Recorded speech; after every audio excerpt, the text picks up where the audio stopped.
Sports. We are Baltimore. We are Detroit. Tigers baseball on Fox Sports Detroit is presented by Bell Tire.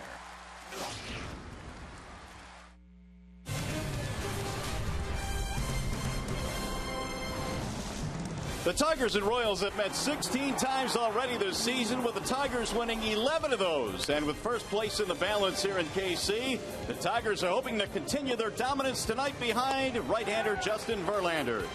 It is an absolutely gorgeous night for baseball here in KC. Welcome to Kauffman Stadium, Game 1 in this big three-game series featuring the Tigers and the Royals. And a check of the standings shows the Tigers lead KC by a half game.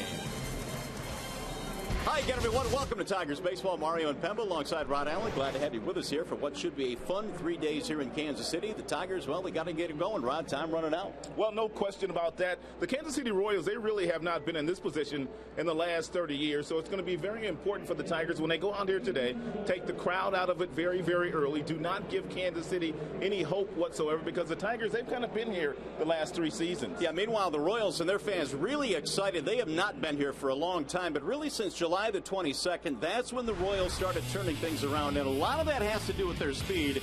In that stretch since the 22nd, first in stolen bases was 61. They've just been getting it done. It's a different kind of team. This is the kind of team that they had back in the 80s when they were a really good team. They didn't beat you with a whole lot of big bats in the middle of their order, but they had a lot of speed, they stole a lot of bases, and they also had a very good bullpen. That's exactly how they've gotten it done the majority of this season. If you're the Tigers, you don't want a close game very late. That bullpen is absolutely locked down from the 6th inning on, and they steal a lot of bases. Speaking of getting it done, how about Miguel Cabrera in the month of September? He has been absolutely money.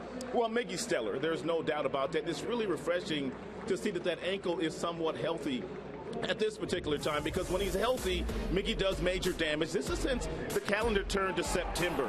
No one with a better batting average. The OPS is simply off the chain. A lot of total bases, a lot of big flies, and then when you add in the fact that Miggy just kind of has his way in this particular ballpark, he has simply worn out the Kansas City Royals right here in Kauffman Stadium. Well, really, it doesn't matter where Miggy's at against Kansas City. It could be at Comerica Park. He just wears them out there, too. Speaking of wearing out, how about Justin Verlander and the work he has done against the Royals, particularly in this ballpark? He's been awfully good. Well, they're going to need Justin Verlander to show up here tonight. In his last start, his fastball, the average was down. I'm hoping to see the velocity average get back up to 93, 94. The Kansas City Royals, they're not afraid of Justin Verlander anymore. It used to be a time where Justin Verlander could just throw his glove out there and he would beat Kansas City. It hasn't been that way the last couple of years, but he has pitched some pretty good baseball in this particular ballpark. It's going to be very important for Justin Verlander to keep the Rabbits off the base pass early, allow his team to score, and take this raucous crowd out of it. This place is going to be absolutely bananas tonight, buddy. And we can't wait. It's all just minutes away. After a short break, we'll send you back to the Call Stamp Studios, check in with Matt Shepard.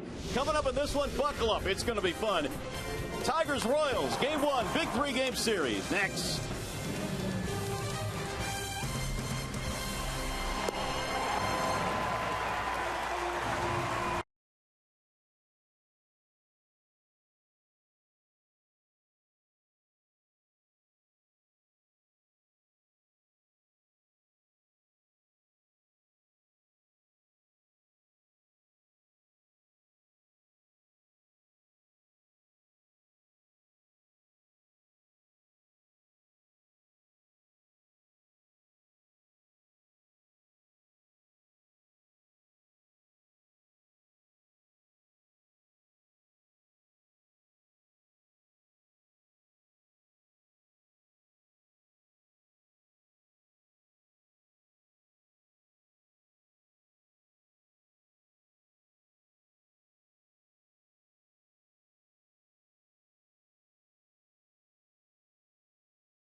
has been what baseball is all about. The Tigers and Royals have battled for AL Central supremacy for the last 2 months, and tonight they kick off their final 3 meetings of the regular season. 2 franchises that haven't seen World Series titles since the mid-'80s would both love to have those droughts come to an end. But first things first, they're focused on the division. Who will take home the AL Central crown? That answer begins to take shape tonight on Fox Sports Detroit. And we welcome you back to Kansas City. We're at Kauffman Stadium. Barbecue baseball in first place on the line here in KC. The Tigers and the Royals will do battle here the next 3 days. And we'll decide, at least going into next week, the final week of the season, who has the upper hand in the Central. Packed house here tonight. They're expecting sellout crowds all 3 days in this series. Standing room only. And the Tigers roll into town with a half-game lead over KC. Ian Kinsler will start things off for the Tigers, as they will face left-hander Jason Vargas here this evening, in the lid lifter in this series. And Kinsler 304 career against Vargas, so he's ready to go to work. So are we. On a gorgeous night for baseball here in Kansas City. Kinsler at 274. He's got 14 home runs this year. And here's the first pitch of tonight's ball game. It's in for a strike on the outer edge. 0-1 on Kinsler. Kinsler 1 out of 14 in that series that was just completed, so the Tigers need to get him going a little bit here. Here's Vargas with the 0-1. And it's in there 0-2. Already Vargas doing here, second pitch in, what he failed to do 10 days ago against the Tigers. He did not throw inside fastballs until the 3rd inning. By then, he was already trailing by 3 runs. Here's the 0-2. Bouncing in, 1 ball and 2 strikes. Vargas has been a tough customer early in ball games, does not give up a lot of runs in the 1st inning, and so if the Tigers can get to him early, that would be a really good sign.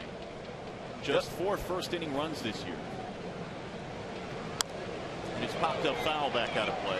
And Vargas does not have a big arm. His top fastball right around 90 miles an hour. He has a curveball, and he also has a well above average changeup. He's not going to overpower you with the fastball, but that changeup he will throw a lot to the right-handers, and he'll also throw it to left-handed batters as well. Now again the 1-2 pitch, and Kinsler slaps it back up the middle, under the glove of the second baseman Infante into center field. Tigers have the leadoff man aboard, single by Kinsler. Here's the rest of the Tigers lineup presented by the Southeast Michigan Ford dealers tonight. You saw Kinsler starting things off. He'll be followed by Torrey Hunter batting in the 2 slot again tonight for the Tigers. Really not many changes. Cabrera, Martinez. Castellanos is at 3rd base. Suarez is playing short tonight, and James McCann is catching for Alex Avila. Rajay Davis is batting 9th and playing center field. So now here is Hunter with the leadoff man on. Torrey had a nice series against his former team, the Twins. 6 for 14.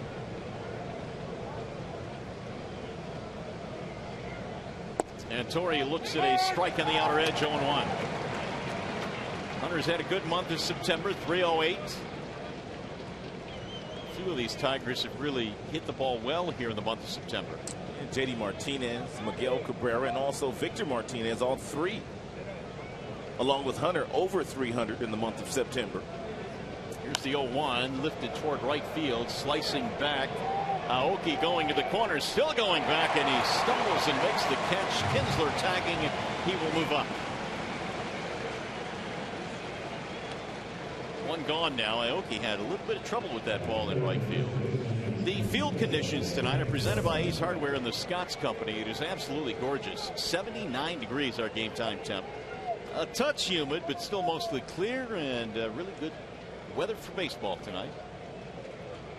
Here is Miguel Cabrera with the man in scoring position. Miggy, as we mentioned, with a big month of September. 469 with 6 homers this month.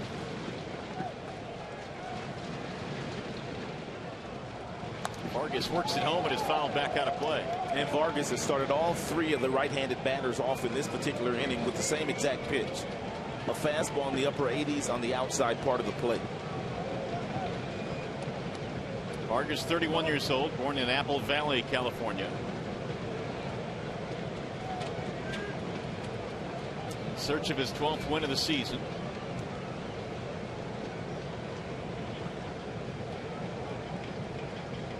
Now the 0-1. Lifted back out of play, 0-2 on Miguel.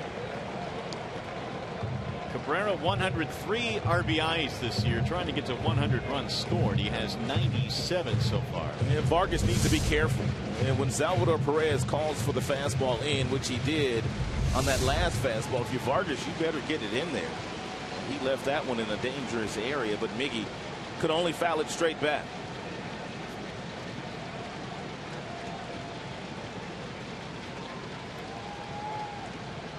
Here's the 0-2. 1 ball, 2 strikes. Should Cabrera reach 100 runs scored, and he's 3 away, so you assume that will be the case, it would be his 5th consecutive year of doing so. Major damage every single season. And again, the month of September has been red hot.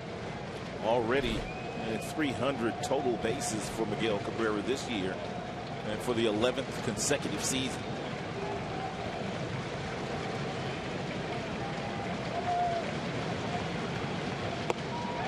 It inside, and the count evens 2-2. The big crowd roaring, thinking it was strike 3, but not so. Miggy better not take this pitch again.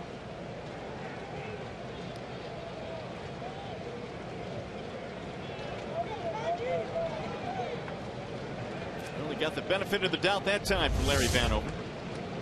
2-2 the count. Drill to left field, that is sinking, and over the head of Gordon. It's going to go to the wall and score a run. Cabrera's on his way to second base. He'll take the turn and hold there. Salvador Perez calling for the 2-strike fastball inside. Vargas did not get it in far enough. And Miguel Cabrera absolutely scorched the ball to the left fielder Gordon, who was typically an outstanding defender, but he was fooled. He thought that ball was going to sink, and it simply carried over his head for a first-inning run for the Tigers and another double for Miguel Cabrera. So a key early play in this ball game. Gordon unable to haul it in. All he can do is shake his head right now. It's 1-0 Detroit. And when the Tigers saw Vargas 10 days ago, they also scored 1 run against him in the very first inning. So Cabrera now 1 double away for 50 on the season. And now we'll see if Martinez can score him.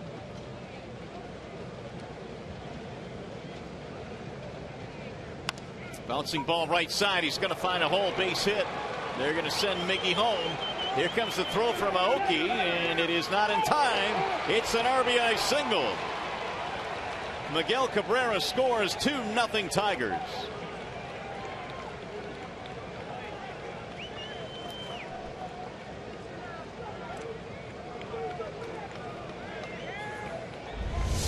Omar Infante, the second baseman, was playing Victor Martinez up the middle, which meant he could not recover to get back and make the play. Aoki in right field does not have the strongest of throwing arms as far as their outfielders are concerned, and that allowed Miguel Cabrera, and with a really good hook slide, to get in there safely under the tag of Salvador Perez.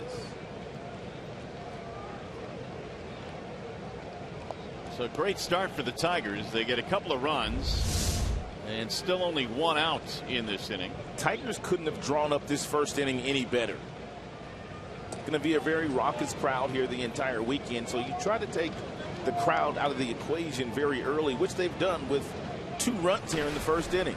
You don't normally see that defensive alignment that they had against Victor Martinez. Nope, and he beat that shift.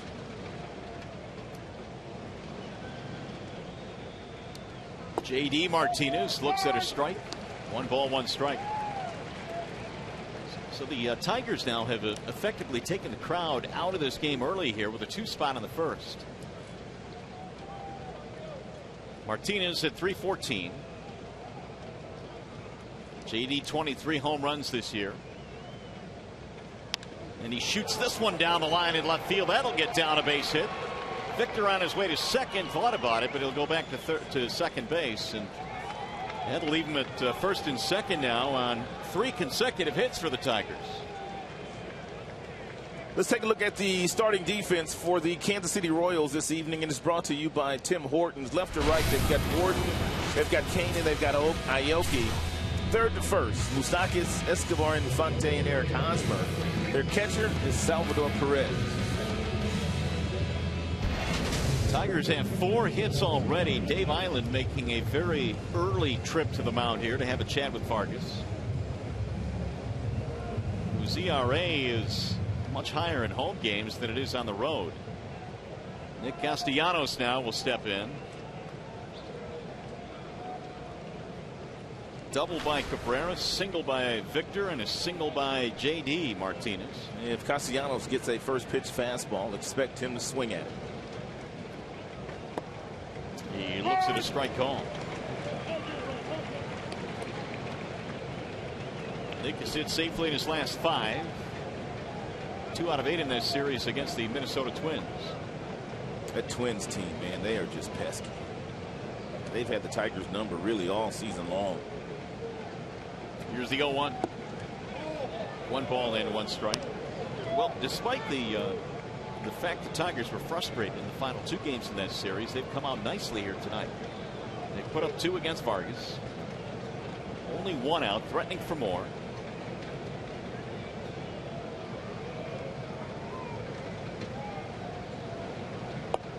Missed it inside, 2-1. Vargas in his last start had a 4-0 lead over Boston before he was taken out of the game, and then Aaron Crow gave up a grand slam to Daniel Nava, and the Red Sox went on to win that game. Swing and a miss. 2-2. It's a good changeup there thrown by Vargas. Most of the time he will back that pitch up with after going inside with a fastball. He's got really good arm speed with that changeup. It fades down and away from the right-handed batters.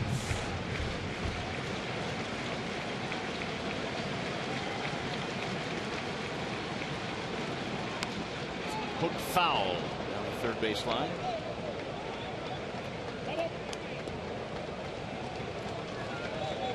Tigers came into this game leading the American League in batting average. Tigers at 278. The Royals right behind them, though. They're third in the league at 261. Eugenio Suarez waiting on deck. Checked it. Did he go? Did not. Angel Hernandez down at first base said that he held up. I think Nick himself thought he might have gone around. But it's full now, 3-2.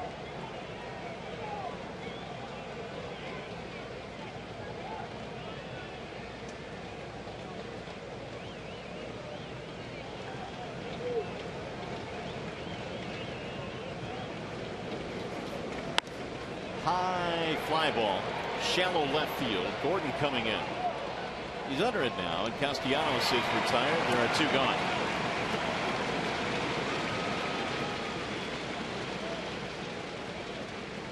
That'll bring up Suarez. Eugenio hasn't seen a whole lot of playing time in the month of September. He's made only 6 starts. But he's back in there tonight. 143 this season versus Royals pitching.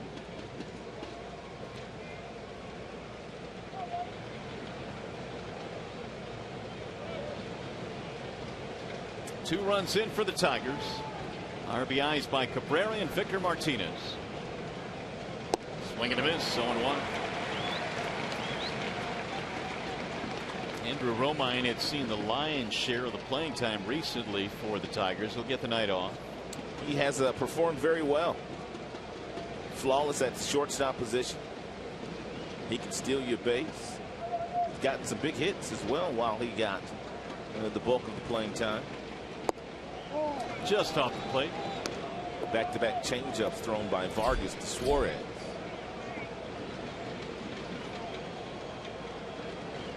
.25 already here in the first inning.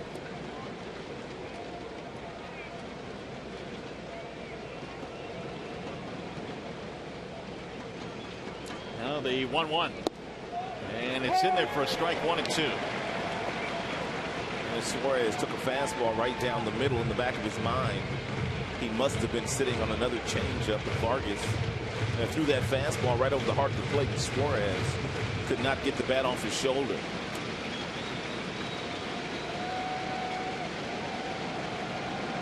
Here's the 1-2. Suarez lines one down the left field line. It's a fair ball. Here comes Martinez to score. JD going to third base, and Suarez singles in another 3-0 Tigers. Production all the way down the lineup tonight for the Tigers early on. Victor scoring with ease there with 2 outs. It sounded like Suarez broke his bat, and that's another changeup that he went down to get. Hit it right off the end of the bat. And by the time that Alex Gordon, the left fielder, got over there to get it, Victor Martinez had already touched home plate, and JD Martinez very aggressively getting over to third. Suarez with his 22nd RBI of the year. So although it's been a slow month of September for him, he's been able to come through here. And now here is James McCann. In search of his first major league hit, looks at a strike from Vargas. McCann the start tonight in part due to the fact that down at AAA hit really well against left-handed pitching. Early start tomorrow. Holiday will start tomorrow, and there's Alex Avila, who is still out with a bit of dizziness, he reported, after working out today. There's a wave and a miss, 0-2.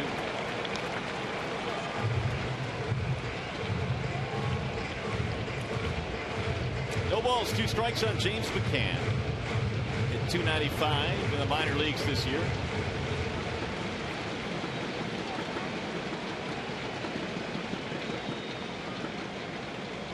Now the 0-2. Swing and a miss. He chased after a ball in the dirt.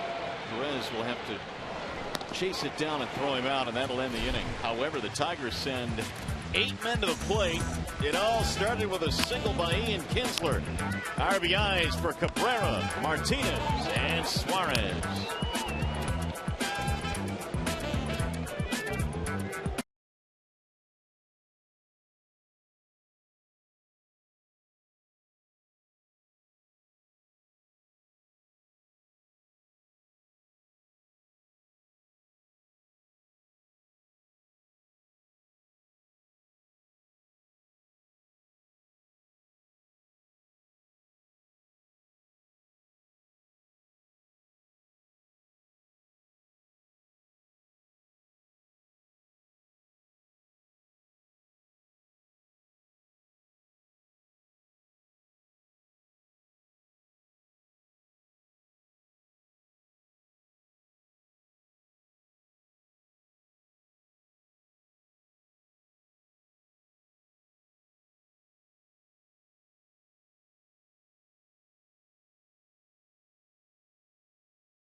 In this one, that's good news, and now they're behind Justin Verlander, who will take the mound here at the bottom of the first inning, and he is presented by Family Heating, Cooling, and Electrical. And Justin Verlander looking for his 14th victory here tonight against 12 losses. The ERA sits at 4.81. And if you're Justin Verlander, after your team has just staked you to a 3-run lead, you have to get them back in the dugout with the score 3-0.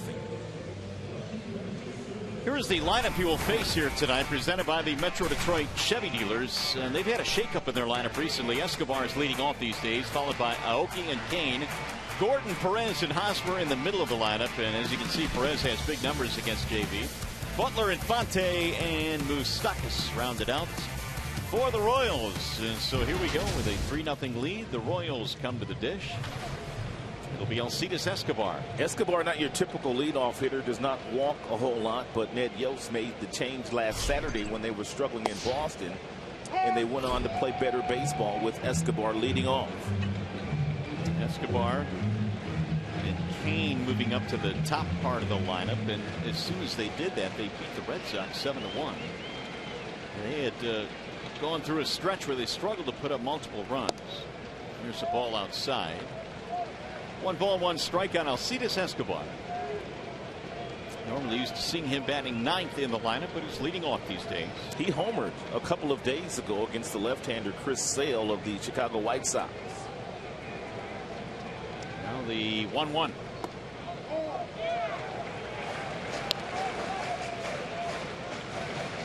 Two balls, 1 strike on Escobar, batting .277.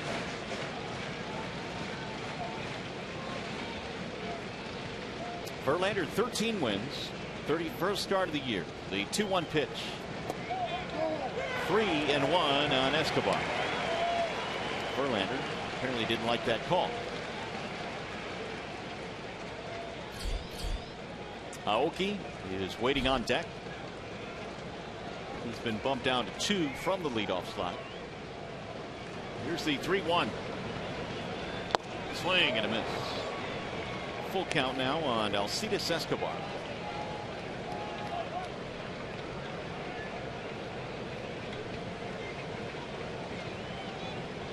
A guy they definitely want to keep off the bases. 31 stolen bases this year.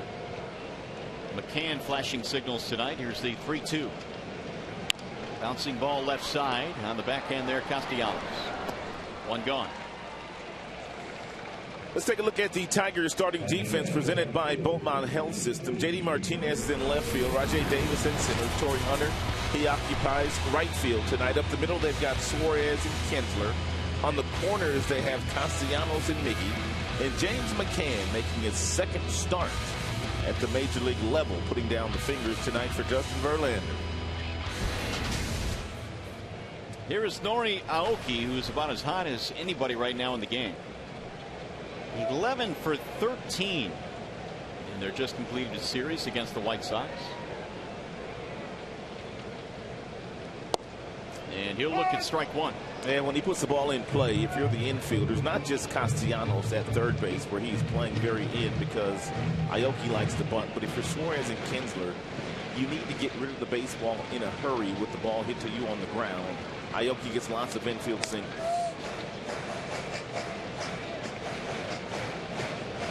The 11 hits in that 3-game series against the White Sox established a Royals club record. There you have it. He was 11 for 13. Scored 3 runs. Ball high from Verlander, 2-1.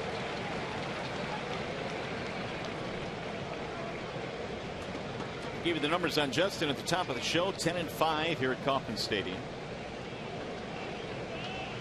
He has felt quite at home here in this ballpark. And the 2-1. Strike call. 2-2 on Nori Aoki. That's a good pitch there at 92. Fastball inside. I'd like to see Justin do that here tonight against the left-handers and also the right-handed batters. It's a 4-seam fastball. He can pretty much locate it where he wants to.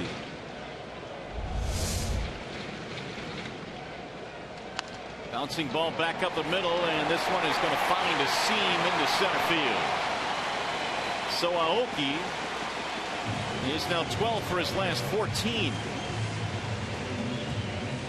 With 2 strikes, Aoki just tries to put the ball in play, and a lot of times he hits it on the ground. And when he does make contact, he's already running out of the batter's box, which makes it very difficult for the middle infielders to throw them out, even when they do catch the ball cleanly. A little bitty fellow over there standing next to the big fellow. Here is Lorenzo Cain now. He's come in batting .350 over his last 10 games. Aoki will run as well. As a matter of fact, there's not too many guys on their team that do not run. Aoki has 16 steals so far this year. He's been caught 7 times. Drawing another throw.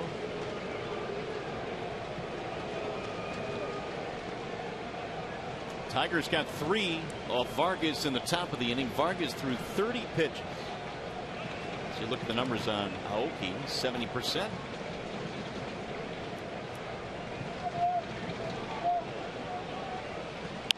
Grounded foul, third base side. Ooh. That just happened.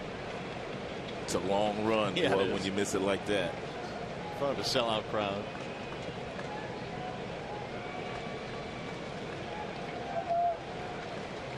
Long run back, too. It's all right, young man. Get him next time. Aoki measuring his lead. Here's the 0-1. Bouncing ball back up the middle. Suarez has it. Flips to second one. Relays a double play. That'll go 6-4-3. It'll end the inning. No runs, 1 hit, and nobody left. We'll go to the second here in KC. Tigers up 3-0.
Tigers baseball on Fox Sports Detroit is brought to you by Comerica Bank, a part of Detroit's and the community since 1849. By the Chrysler Great American Drive event.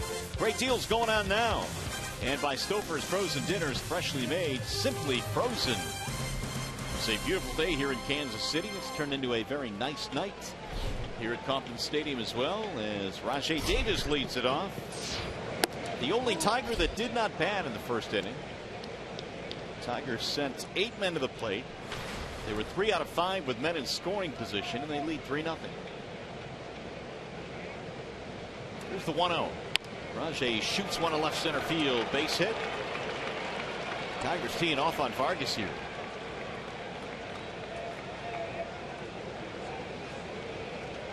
If the Tigers combine for 3 or more home runs in this game, bring a copy of the box score to a participating Arby's location tomorrow and get a free small order of curly fries.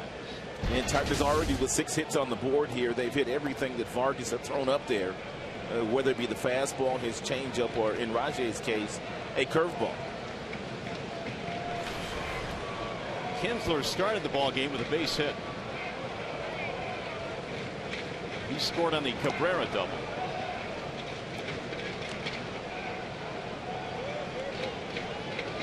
Ian was just 1 for 14 versus Minnesota, so it's good to see him get off to a nice start in this series. Davis a threat to run.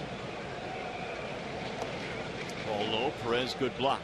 And Vargas will give you a couple of different looks. He will slide step as he did on that last delivery to Ian Kinsler, and then he will also pick the leg up in a more conventional way when throwing the pitch home. Rajai Davis right now trying to figure out and gather his thoughts to possibly steal a base here early in the game. 33 swipes. Line drive right field. Aoki is under. Kinsler is out, one gone. It is the 6th consecutive year that Rajai Davis has eclipsed the 30 stolen base plateau. We'll bring up Torrey Hunter. Hunter flied to right field in his first at bat, but it was deep enough to advance the runner. Aoki had some issues with that fly ball as well that Torrey Hunter hit to him, and he had so many problems with it, allowed Ian Kinsler to tag up from first base to get to second. It seemed like it just kept going and kept slicing on him.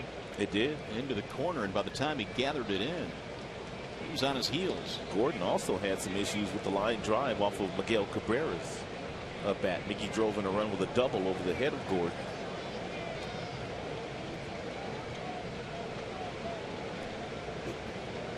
Torrey at 308 in the month of September.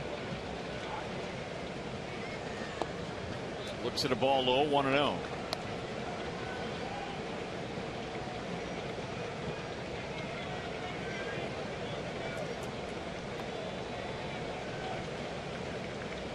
Hunter continuing to get it done at the age of 39, 79 RBIs this year. He's hit 16 homers. And he looks at a strike called, 1-1. Hunter now has issues with the call by Larry Vanover.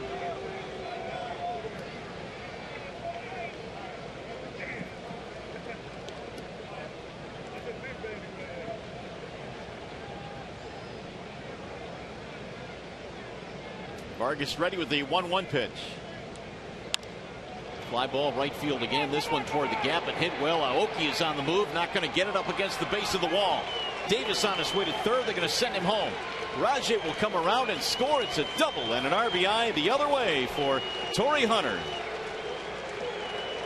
And the Tigers making an early statement here in Kansas City in game 1.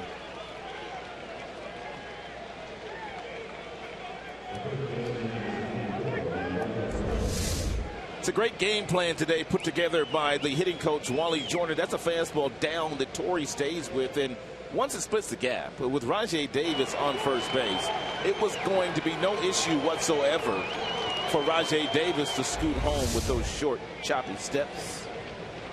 Torrey gets his 80th RBI of the season. And the Tigers now have a 4-0 lead early, which means they're going to get the bullpen up working quickly here. Coleman, the right-hander, tuning up. Vargas in trouble as he watches Cabrera drill one foul. Well, if you're Ned Yost, the manager of the Kansas City Royals, you fought so hard to stay in the race. And to be where you are on September 19th, you can't let Vargas stand in your way tonight. If he doesn't have it, you simply have to go to someone else. And that may be sooner rather than later. He is not fooling any of the Tigers hitters. Didn't fool Miggy back in the first, who scorched one to the left fielder Gordon, who misplayed it into a double. Miggy's been on fire the entire month of September, but the 4 at-bats he had a couple of days ago in Minnesota were very encouraging. I mean, he barreled up everything, and he was hitting it extremely hard. Here are the ranks this month. The other thing about Cabrera is he's going out there playing first base just about every day, which is also a good sign. Brad has not had to rest him as the DH. Bounce again.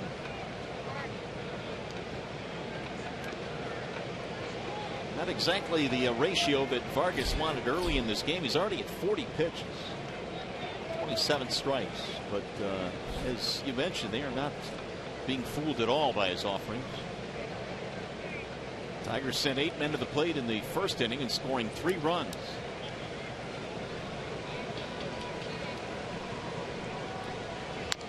Little chopper hit slowly toward third base. Vargas off to make the play. And Cabrera's out. Advance the runner at third.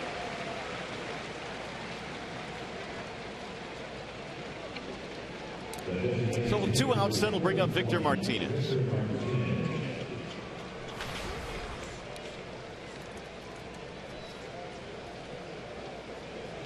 Victor, an RBI single in his first at bat, and that gave him an even 100 RBIs. So he joins Cabrera on the ball club as the two hitters with 100 driven in.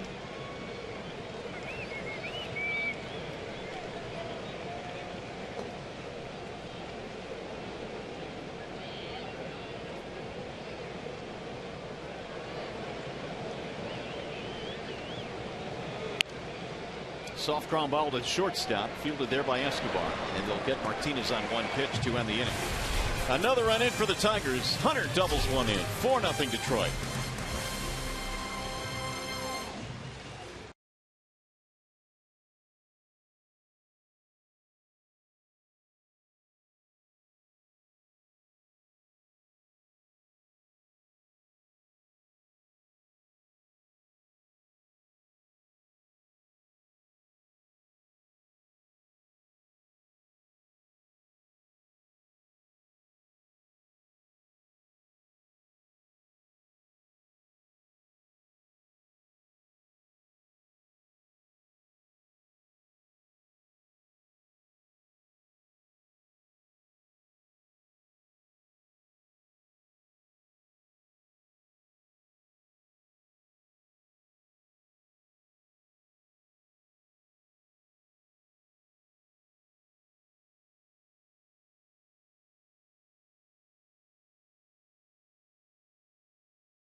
Has given the Tigers another run to work with. 4-0 is our score as we go to the bottom of the second here in Kansas City. And it brings us to our Bernstein advantage tonight. The Royals will send Alex Gordon to the plate here to start things off. And, well, Verlander has had the advantage against him over the years. 213.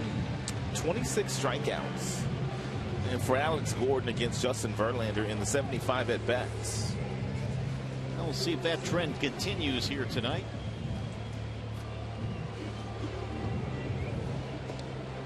Gordon, Perez, Hosmer.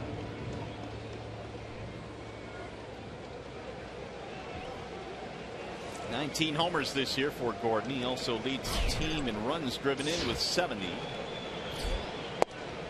And Verlander hits the outside corner 0-1.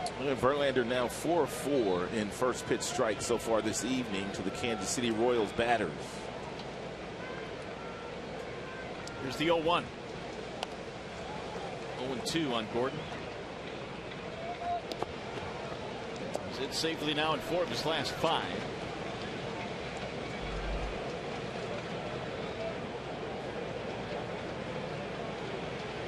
Tigers jumped on top of the Royals with 3 in the first and 1 more in the second. They lead 4-0. Justin ready with the 0-2. Swing and a miss, and not a good looking at bat there for Gordon, who goes down on 3 pitches. First strikeout for Justin. And Verlander didn't even really waste the 0-2 pitch. He came right after Gordon. Gordon swung right through the 0-2 heater at 90 miles an hour.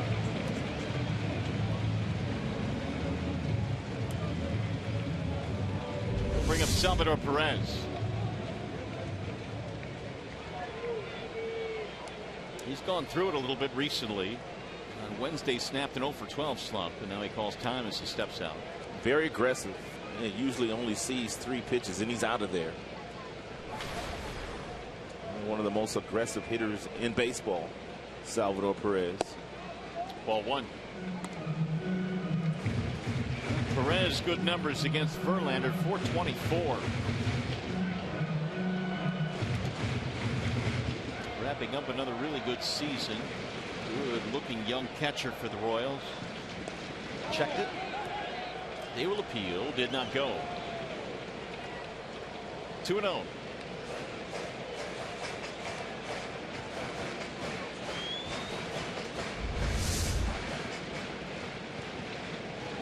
Whoa. That's about as far as you can go. Angel Hernandez did not think that Perez went, but that video may have showed otherwise.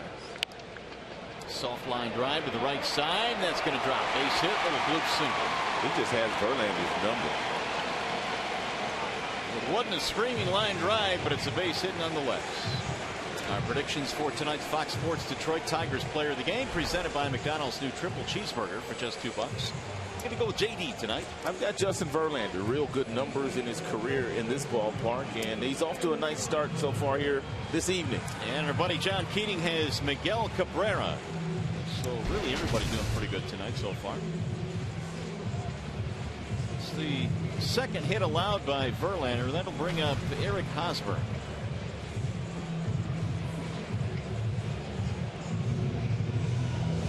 And while Hosmer has pretty good numbers this year against the Tigers, right now he's 4 for his last 22. Not a whole lot for the home crowd to cheer about so far in this game. Hosmer sends a ground ball over the head of Cabrera. That's a fair ball. Perez on his way to third. And they're going to stop him there. Hosmer has a double. Boy, by the time Torrey Hunter got to that ball, they considered sending Perez home. Second and third now, 1 out. A well-placed ground ball. Eric Hosmer very aggressive on the first pitch fastball. It appeared to hit it right off the plate, right over the head of Miguel Cabrera. And by the time that Torrey Hunter could get over there and get the ball back in, and Salvador Perez able to scamper over to third, and 31st double of the season for Hosmer. First real scoring chance now for KC. We'll see how Verlander is able to respond. He's got his nemesis coming up, Billy Butler. And the crowd has gotten back into this game. .415 career against JB. And Butler takes low and away, 1-0.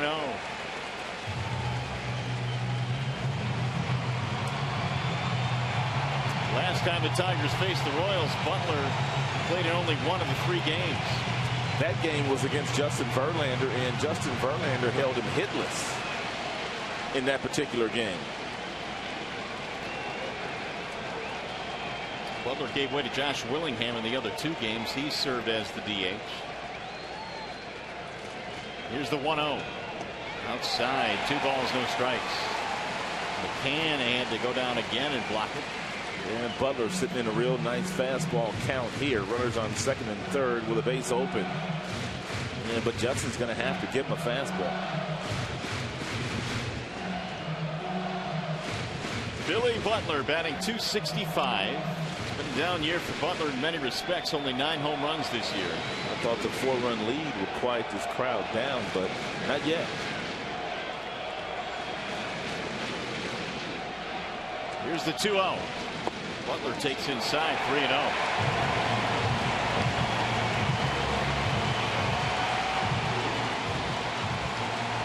Here's where Butler stands compared to the last 2 years.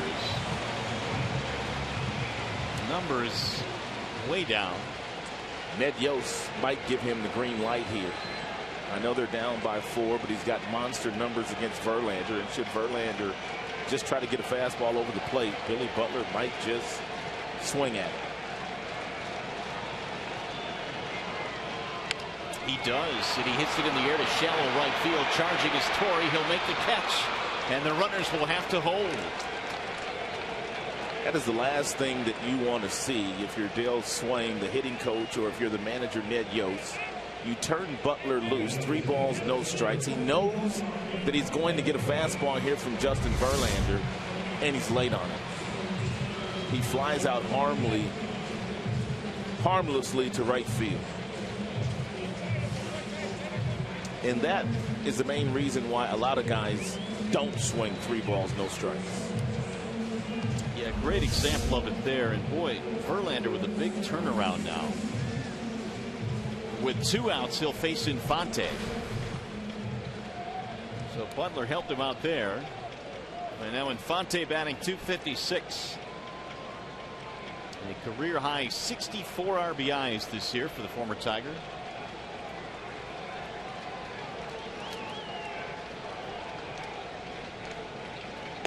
Omar looks at a strike, 0-1. Fastball from Justin at 94. And good to see the velocity up to 94 for Justin early in this game. His average velocity the last time he got the ball 5 days ago was anywhere from 89 to 91. That was the average fastball for Justin.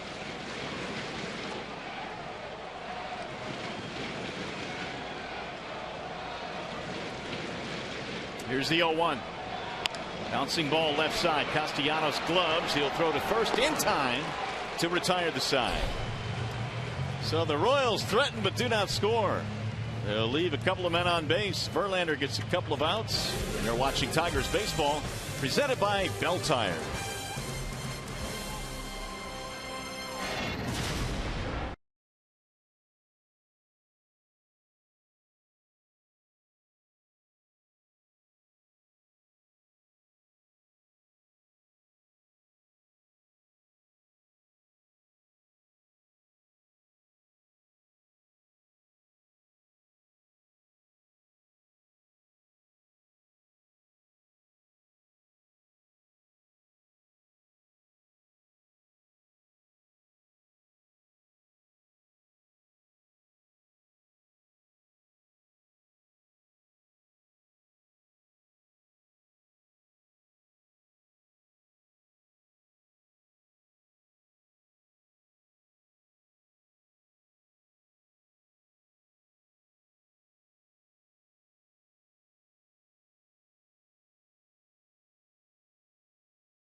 Welcome back to Kansas City. Alex Avila admits that, yes, he's concerned. Back-to-back days of light batting practice for Avila, and he is still lightheaded and disoriented, so he continues to be bothered by the effects of that concussion. He believes that he found some good news in the realization that he feels about now like he did almost 2 weeks after his concussion last year. But, of course, he will not be in the Tigers lineup until those concussion symptoms subside. And at least right now, Mario Rod, they're not showing any sign of doing so. And that's why James McCann is starting, catching Justin Verlander tonight. All right, Keats, thanks very much. Yeah, and the other thing that Avila said before the game today, Rod, was the fact that he is not having any headaches. So that's a good sign. That is progress. But as Brad Osmus said before the game today, if he can't go, they got to give McCann some reps. Well, they do. They have to get McCann in there. Of course, Brian Holliday has done nice work behind the plate, but and more importantly, they got to make sure they get Alex right so that he can help the team down the stretch, and more importantly, remain healthy the remainder of his life. Yeah, that's the frustration right now for Avila, is the fact that here we are in the stretch run of the season. He's unable to perform. J.D. Martinez is leading things off as we play here in the third. A nice change up there thrown by Vargas. Nice fading action away from J.D. Martinez. Well, Vargas has not been able to get through the first 2 innings unscathed. He gave up 3 in the first, 1 in the second. Now the 1-2. Grounded foul right behind Dave Clark. Ballboy made the nice play in the carom that time. Vargas threw 30 first inning pitches.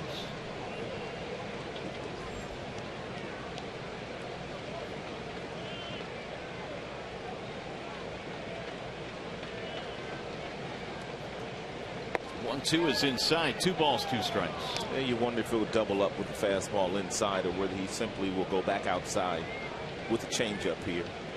Not a lot of pitchers double up with the fastball in.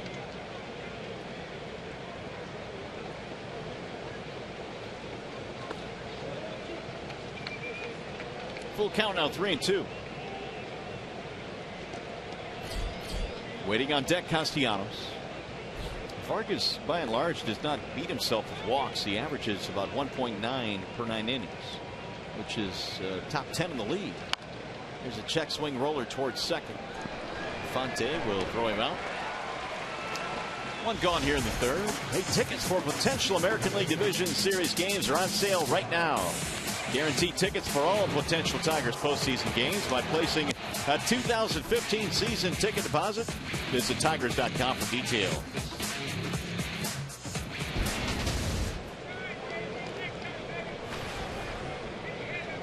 Here's Castellanos.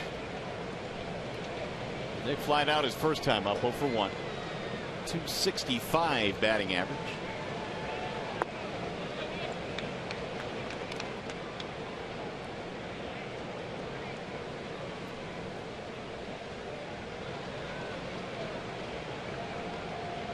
Vargas ready with the 1-0.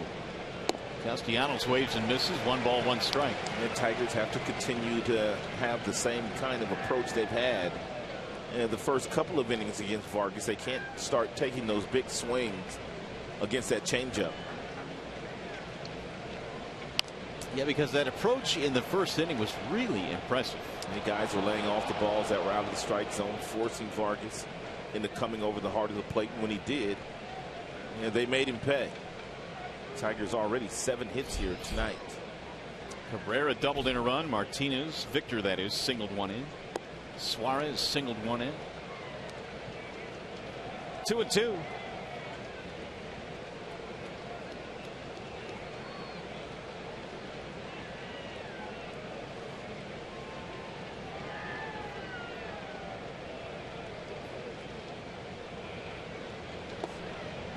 Run it full, 3 balls, 2 strikes. Vargas, in his 11 wins this year, has a really good ERA, just a shade over 1, as a matter of fact. So when he is on, he is really on. The Tigers beat him up early in this game, though. The high fly ball, shallow right field. Aoki coming in. 2 gone.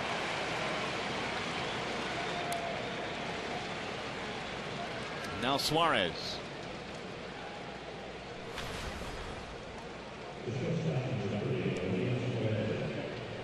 One of the bigger at bats in the first inning. Tigers getting some production from the bottom of the lineup tonight when the number 7 hitter Suarez singled 1 in and made it 3-0 Detroit.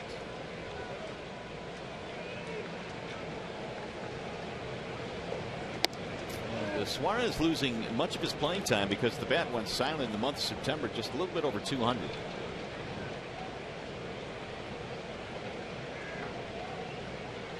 Vargas now with the 1-0. Fly ball, right field, chasing Aoki back, still going back. That's going to carry on to the warning track, but it's a 1-2-3 inning for Vargas. We'll go to the bottom of the third. Tigers fans enjoying what they're seeing so far. 4-0 Detroit.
If you tuned in a little late, well, we got you. And here's your Comerica Bank game summary. The Tigers scored 3 runs in the very first inning against Jason Vargas. Big hits by Miguel Cabrera, Victor Martinez, and also Suarez driving in runs in the second inning after a Rajai Davis single. Torrey Hunter doubled into the right center field gap to drive home Rajai Davis, and that's where we sit. Tigers 4, Kansas City Royals have not gotten on the board yet. And the Royals had their best opportunities, second and third, 1 out in the second, but Verlander went on to get Butler and then Infante. Yeah, Butler really helped out Justin Verlander, swinging a 3-0 pitch with runners on second and third and flying out to Torrey Hunter in right field. Here is Mike Moustakas to lead it off. He's batting in the 9th slot at this one here tonight. And Verlander really good here so far tonight with his first pitch strikes, which is imperative for him. Get ahead, and you can go to some of your secondary pitches. Continue to expand the strike zone, and you don't ever have to give in to the Kansas City Royals batters. Now the 0-1. Fouled away. He got the shift on against Moustakas. Tigers not afraid to give up the entire left side of the infield.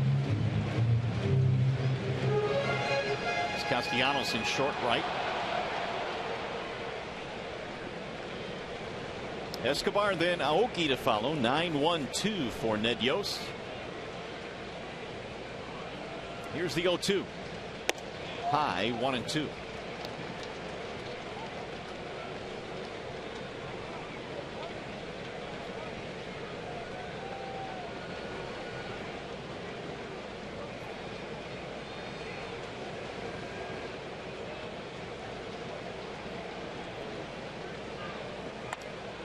Get back out of play again.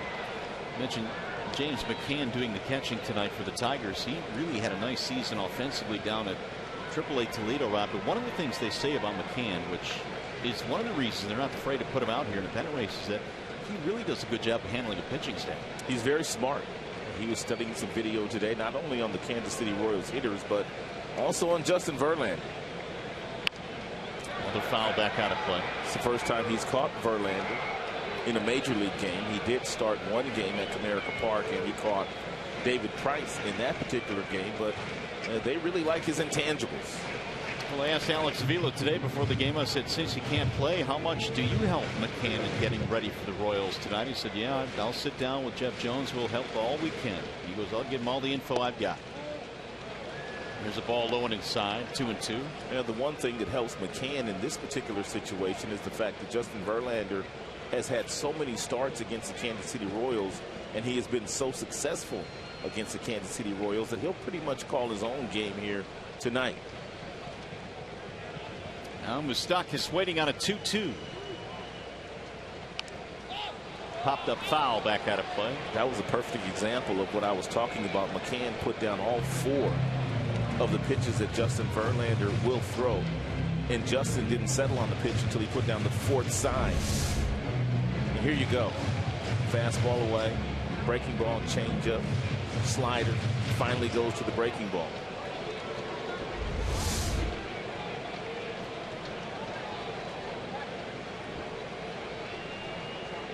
Eighth pitch coming up in this at bat. Moustakas sends a chopper to left side. And the throw is in time for the out.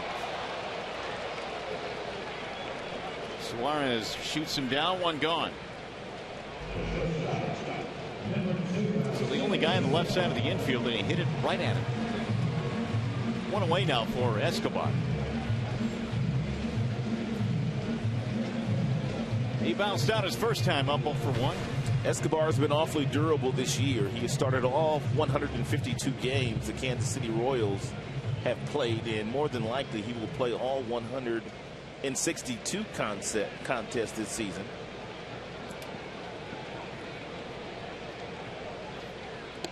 It's funny because you look at the guys, Ramirez in Chicago and Escobar here in KC, the guys that go out there every single day, and they're not really big guys. Oh, slight of build. They're very durable.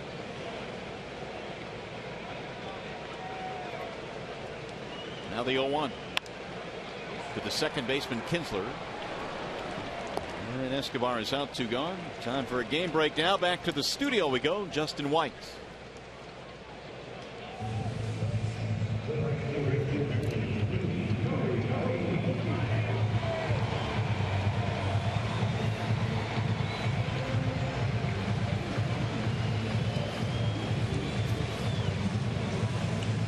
Right, Justin, thanks. A lot of moving parts to the American League, and we know that the Orioles and the Angels have both clinched, but the Central Division up for grabs. The wild cards are up for grabs.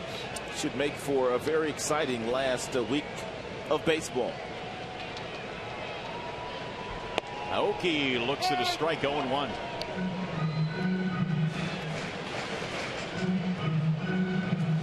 In tied at third base, Castellanos. Miggy in a couple of steps at first as well.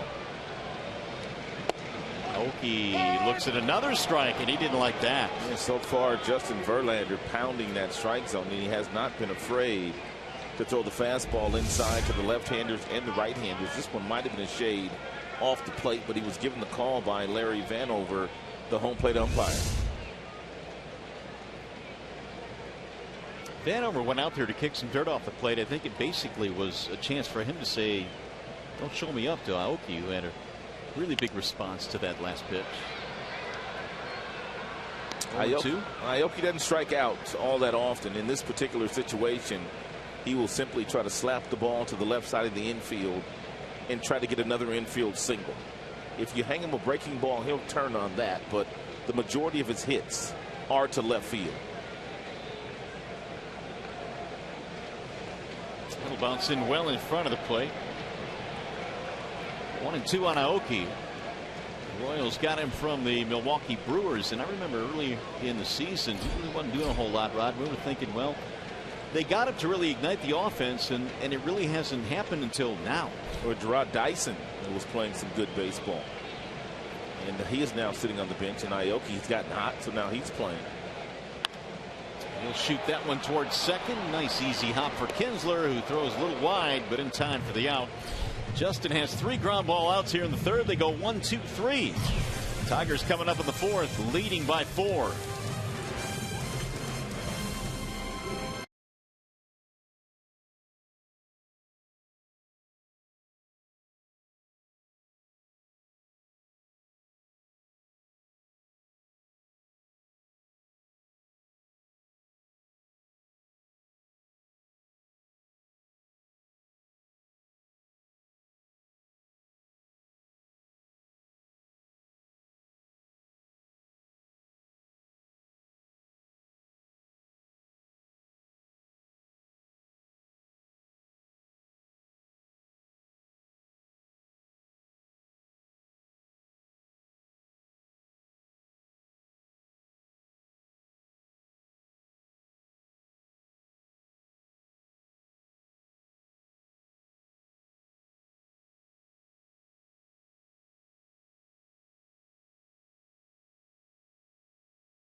Detroit is brought to you by Arby's. We have the meats.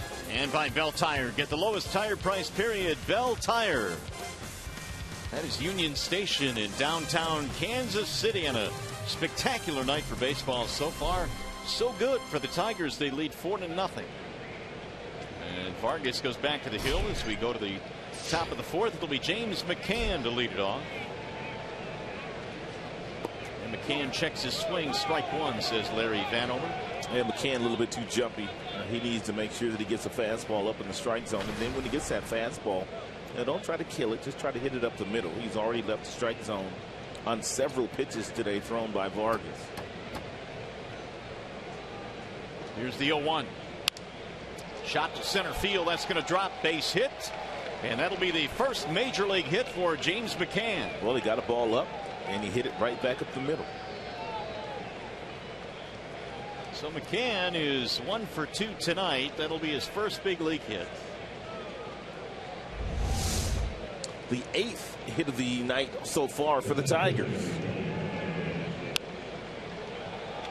Yeah, they've been pouring it on early here against Vargas, although he had a 1-2-3 third inning.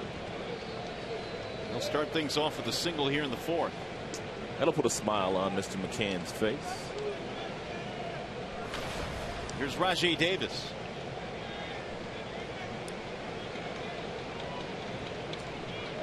Davis had a single, scored a run on the double by Hunter back in the 2nd. Starting out in center field tonight. It's a good sign for Rajai because he was 0 for 11 in that Minnesota series. And he's already off to a good start in this series. He homered 10 days ago as well against Vargas in that 4-3 win at Comerica Park.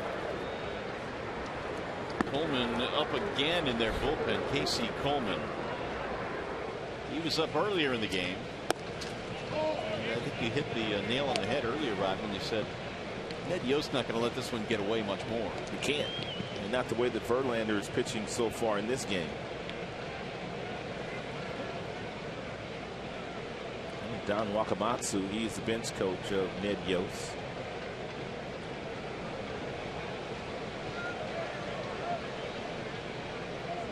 Davis sends a high fly ball to right field. Aoki is on the run. He's under it, and back to first goes McCann. They've been running Aoki all over that outfield already here tonight.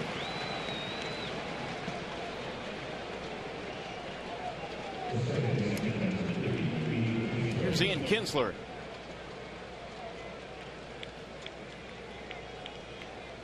One for 2 tonight for Kinsler. Started the game with a single. And eventually came around on the double by Cabrera.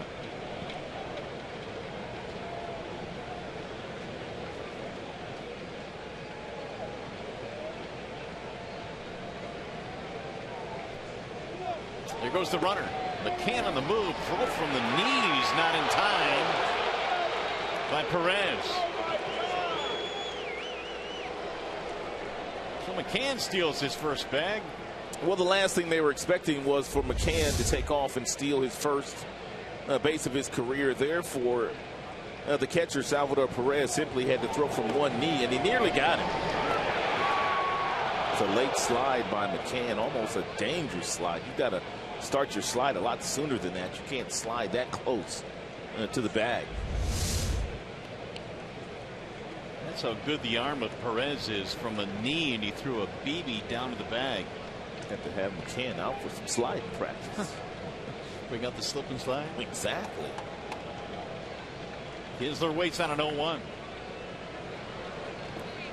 Ball though. Good thing about tonight's game is the Tigers have forced the crowd here to put those thunder sticks down. They've not been able to use them. It's a big part of the game. You also take the legs away from the Kansas City Royals, trailing by 4. There's still a couple of guys that will steal, but by and large, not many of them. That's how you have to beat Kansas City.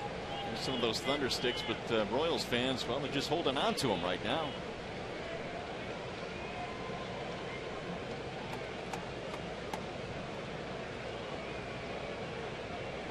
The 1-1. A little bit outside. 2 balls, 1 strike.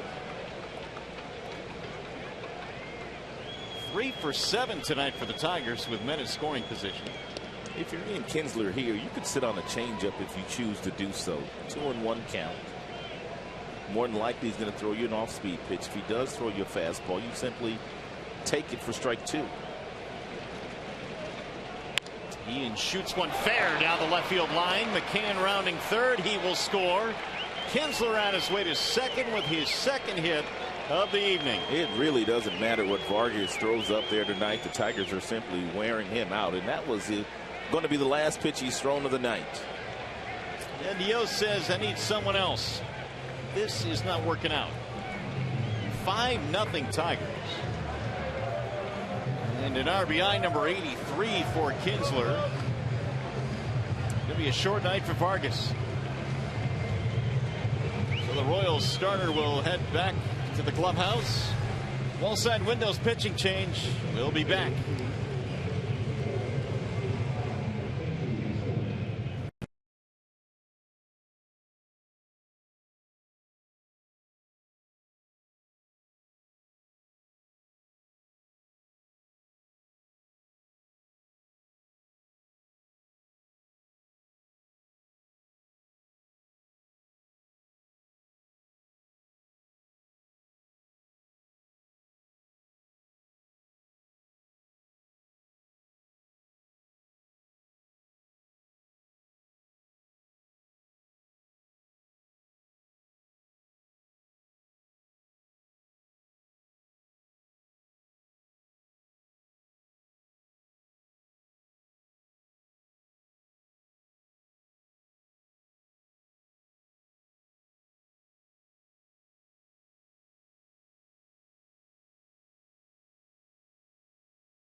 Here in the top of the fourth inning, Ian Kinsler, an RBI double chasing the starter Vargas, and Casey Coleman has come on now.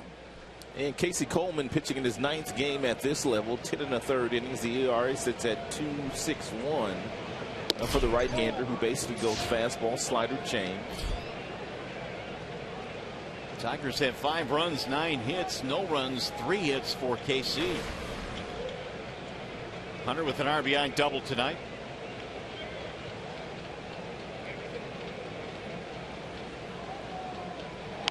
He sends a ground ball to third. Short hop there by Moustakas.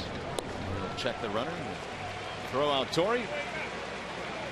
2 outs. By the way, now it's time for you to tweet your photo using hashtag #DetroitFanPhoto for a chance to have it shown in an upcoming game broadcast. It's brought to you by AT&T. There's the hashtag #DetroitFanPhoto.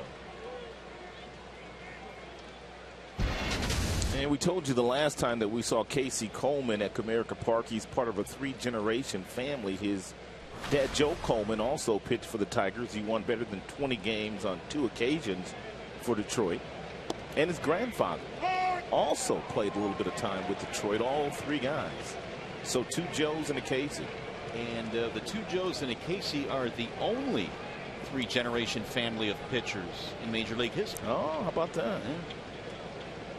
We're watching Joe, his dad, as a youngster. Yeah, several 3-generation families on the offensive side. The Boones, the Bells, and the Harristons.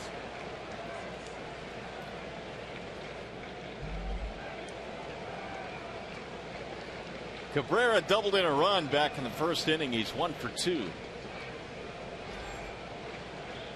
Trying to drive in another here. 5-0 Detroit. And the 0-2. And we'll get back out of play. We're told standing room only for all 3 of these games here this weekend. They've already sold over 100,000 tickets for the weekend series.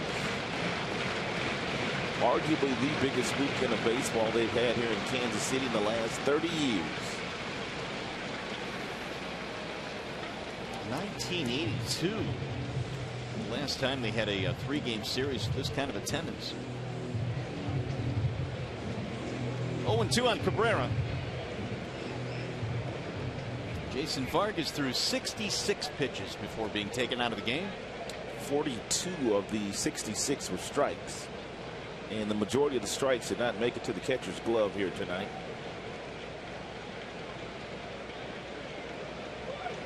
Swing and a miss, and he got Cabrera to go fishing, ending the inning. However, the Tigers get one more.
Well, we told you at the top of the show that Justin Verlander in his career has had a lot of success in this ballpark, but how about the highest in Major League history winning percentage against the Royals?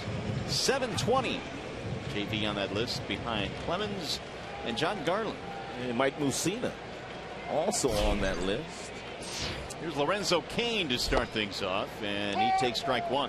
That is something that Justin Verlander has done with regularity here tonight. First pitch strikes on nearly every hitter that has stepped into that batter's box. Justin has retired 5 in a row, the last 4 on groundouts. And now Cain finds himself in the hole 0-2. Justin 10 of 12 in the first pitch strike category.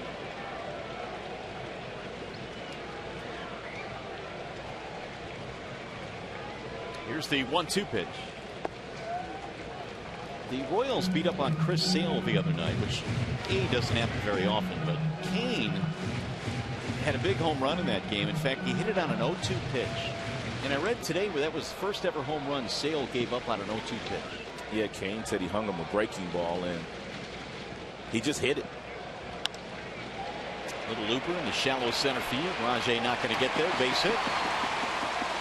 Leadoff single for the Royals here in the 4th. Fans, from now until midnight on Sunday, you can get $10 off outfield box or mezzanine tickets to see the Tigers play this Monday through Thursday. Offer available exclusively at Tigers.com/Diamond Deals. Enter the coupon code RALLY, R-A-L-L-Y. Final week of baseball at Comerica Park during the regular season. Next week at home. Should be fun. Gordon stands in now. He struck out against Verlander in the 2nd. On 3 pitches. Ooh, that was close. Cain just got back in there. And nice quick snap throw by Justin Verlander. Miggy applies the tag to the elbow, but not before the right hand of Kane resting comfortably on the bag. Popped him up. Shallow left field. JD is calling for it. So Gordon is 0 for 2. One out. That'll bring up Salvador Perez. Yeah, Salvador Perez double play waiting to happen. He has grounded into 21 double plays already this year, which obviously leads their team, but not by much.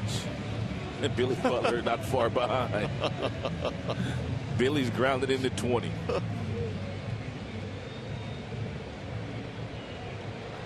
Perez a single in the second. And he takes a big swing. He does not get out of the batter's box, and he does hit the ball on the ground a lot more frequently than they would like. That one just missed. Well, that's going to be part of the maturation process for Salvador Perez. He's already made a couple of all-star teams. He's already won 1 Gold Glove. More than likely, he will win another Gold Glove in the American League.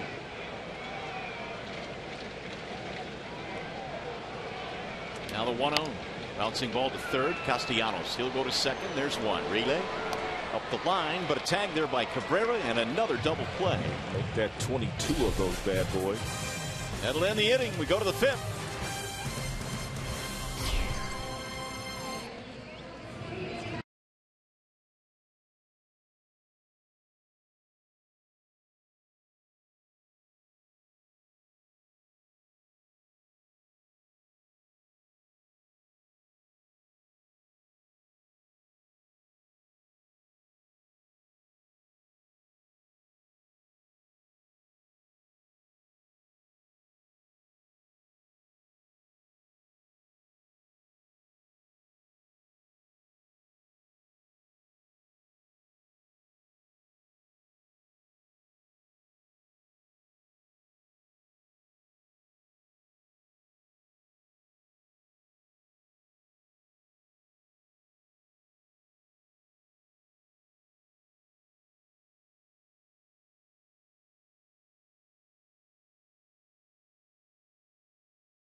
Fox Sports Detroit is brought to you by the Sam Bernstein Law Firm, official legal services sponsor of Fox Sports Detroit.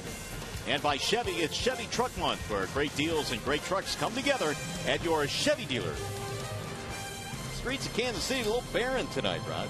Well, they're all down on the plaza tonight. They've got that big arts festival going on all weekend down there. There was a lot of people down there. Yeah, a lot of people there, and of course, a lot of people here.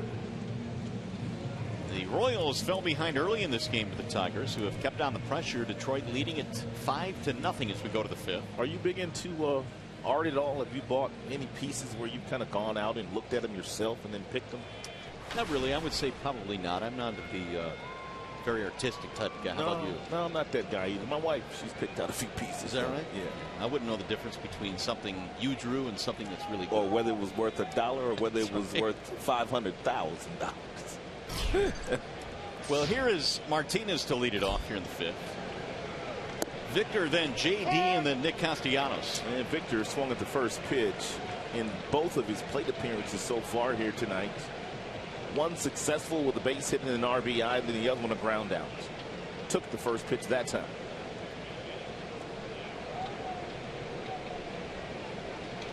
The 0-1 is It's a little bit outside. 1 ball, 1 strike. And we've well documented the fact that Victor Martinez is not afraid to hit with 2 strikes. As a matter of fact, Victor told me the other day he prefers to hit with 2 strikes versus hitting ahead in the count because it makes him concentrate that much more. 1-2. He's got his wish now. And really, you can't argue with the numbers that he's been able to post this year after falling behind in the count with 2 strikes. Yeah, we've seen the numbers, and a lot of times that will show you the league average is about in the 170, 180 range, and Victor's way above that. And there's a ground ball up the middle into center field. He has done it again. Well, some people are just good, and Victor would fall into that category. Really doesn't seem to matter what kind of shift they play on him. He just seems to find that hole. Or whether he's batting left-handed or right-handed. I mean, this guy, since July 1st of last year, there's been no better hitter as far as an average is concerned in all of baseball, either league. There you go. The league average is 178, and these were the numbers coming in. Victor at 328. That's ridiculous. It really is. Ball low to J.D. Martinez. And Mike Trout more than likely is going to win the MVP this year after it being the bridesmaid the last couple of years where Miguel Cabrera has won that award. But Victor Martinez, he's going to finish in the top 2 or 3 with the 30+ homers, 100 ribbies, and some of the other intangible numbers that go along with that. There's a fair ball down the third base line. Martinez looks like he has another extra base hit. Victor is on his way to third, and the Tigers in business again. It's really fascinating the damage that J.D. Martinez, Victor Martinez, and Miggy have done in the month of September. Oh my goodness. It's eye-popping. It really is. The Tigers are going to end up with about 6 or 7 guys with 30 doubles this year. That's a hanging breaking ball there thrown by Coleman and just roped down the left field line by J.D. So already up 5-0. The Tigers are threatening here. Everybody in the lineup with a hit except Nick Castellanos, and hopefully he'll change that right here. Nick's hit a couple of fly balls 0 for 2. Tigers now have 11 hits on the board. 5 runs on 11 hits. Infield coming in a couple of steps. And it's low 1-0.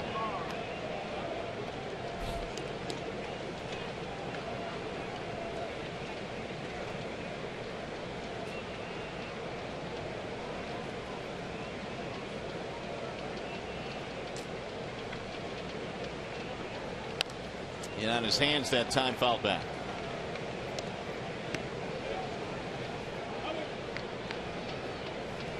And we're talking about Miguel Cabrera, Victor Martinez, and also J.D. and what they've been able to do in the month of September.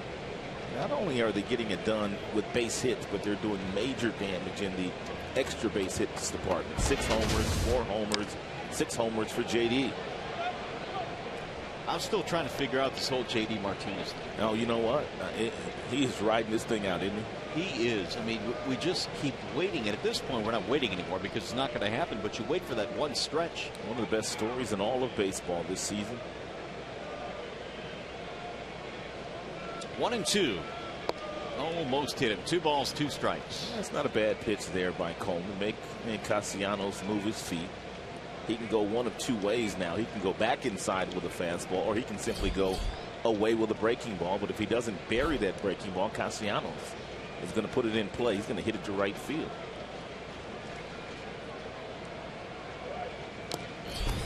Fouled off.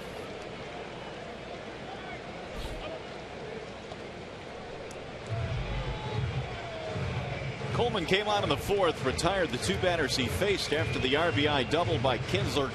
Jason Vargas tonight, who did not survive the 4th inning. Tigers scored 3 on him in the 1st inning.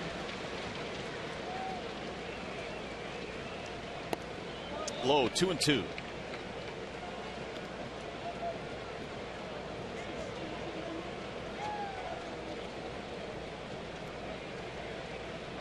So much is made of the Royals bullpen, but the majority of that is the back end of their bullpen. 7, 8, and 9. You really don't want to deal with those guys. That's right. But when you get to their bullpen this early in the game, it's a much different story. Tigers, for the most part, in that series where the Kansas City Royals were in Detroit just a few days ago, really.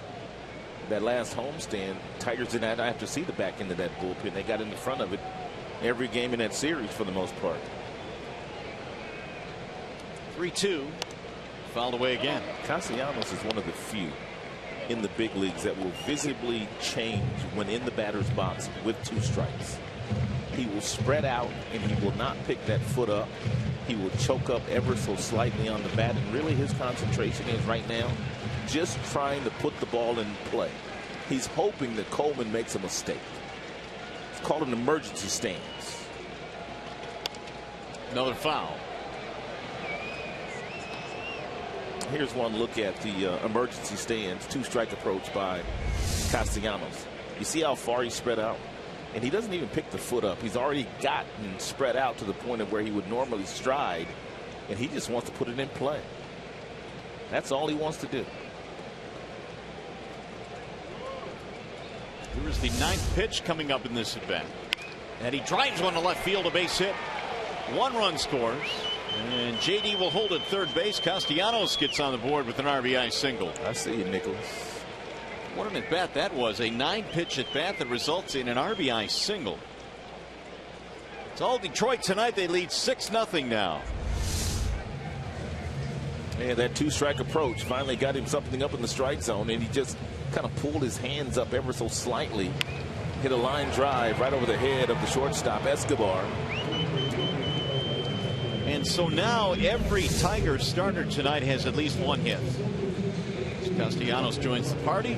If you're the Kansas City Royals about right now, you're ready to say uncle as far as the season series is concerned against the Tigers. They really have not been able to beat Detroit at all this year. Hey, just a reminder as you enjoy a cold one to look forward to Miller Time later in tonight's game, brought to you by Miller Lite. Well, from Casey Coleman to Lewis Coleman.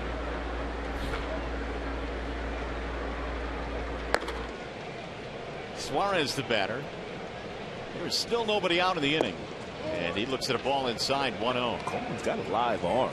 Fastball anywhere from 93 to 96 with a nice usable breaking ball. That would be the slider.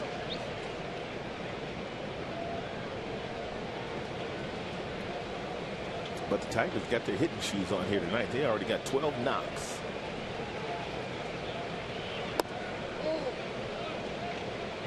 (2-0) on Eugenio Suarez. Single knocked in a run in the first. And I don't care how hard you throw.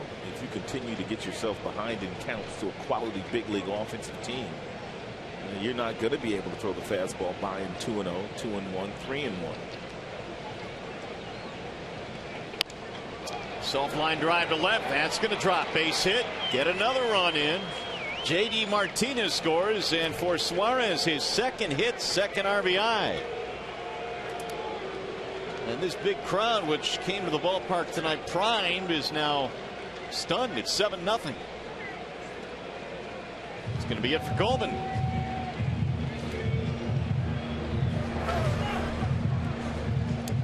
Another wall side windows pitching change. Ned Yost has made the call, and we'll be back.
All Tigers so far here tonight. They are up 7-0 over the Kansas City Royals in the top half of the 5th inning and still threatening with runners on first and second. Let's take a look at our big boys. Big play of the game. James McCann got his first major league hit, his second time up here today.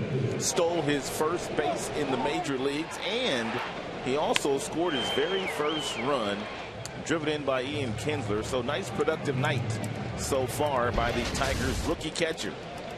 So McCann will stand in here after 4 Tigers hits. Chases Casey Coleman. Lewis Coleman now is the new pitcher. First and second, nobody out, and it's a ball outside, 1-0. And McCann's gotten it done on the other side of the ball as well, catching Justin Verlander for the very first time. They've done very well together for shutout innings. McCann's first major league start was with David Price on the mound. And now JV tonight. Swing and a miss. It's going to be a time when he's going to talk to his grandkids about his first major league season. He's going to be able to tell them the first 2 guys they ever caught in the big leagues were Price and Verlander. Pretty impressive. And the grandkids are going to say, who? Well, that's true. No, I just thought it out to you. 1 ball, 1 strike on McCann. Bouncing ball to short. This could be 2. Escobar, Infante, and he threw it away. Oh my goodness. That'll get another run in. Well, the Royals did not play very well defensively at Comerica Park, and that was tailor-made. And they really haven't played all that well defensively here today. That play that in the very first inning, that ball that Miguel hit to Alex Gordon, that ball should have been caught too by their Gold Glove left fielder. Omar Infante, with plenty of time, just nonchalantly flips it over there underneath. And as good as Eric Hosmer is over at first base, he could not help Omar Infante.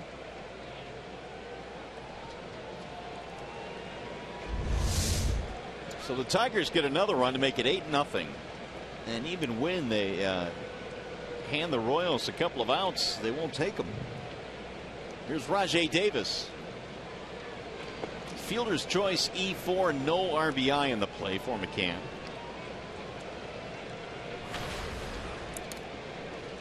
Davis a single in 2 at-bats and a run scored.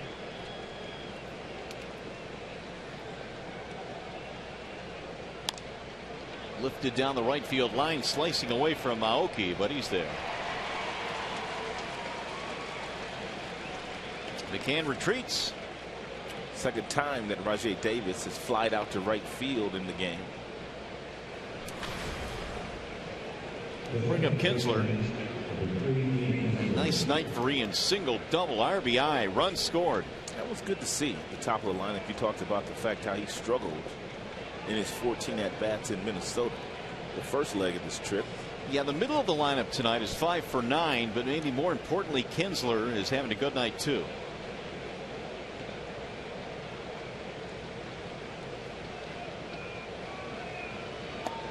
And that is a little bit wide, 1-0. And Coleman really throwing across his body these days. He sets his foot right in the middle of the rubber, but he really reaches out with that low 3/4 arm slot to throw a couple of 2-seam fastballs, a cutter, and a breaking ball.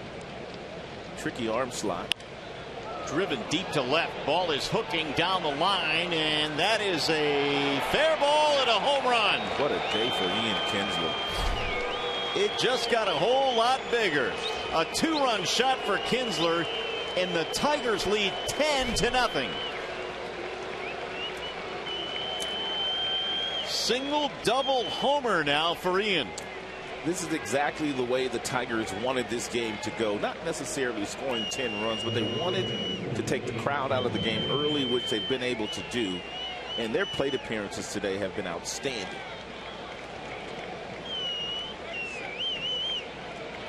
And Coleman throws across his body. He leaves that fastball in the inner third of home plate. And by now you know that Ian Kinsler is a dead pull hitter. He catches it just right. Ian knew he had enough of it. Just whether it would stay fair or foul was the only question. There's a bouncer back up the middle. Another hit for the Tigers. Boy, oh boy. I see you, boy. It's the second hit for Torrey Hunter.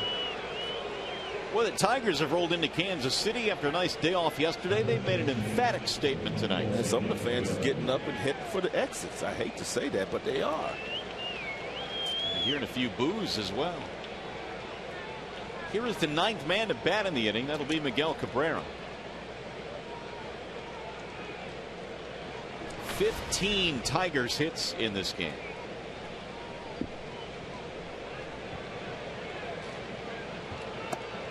Ball outside, 1-0.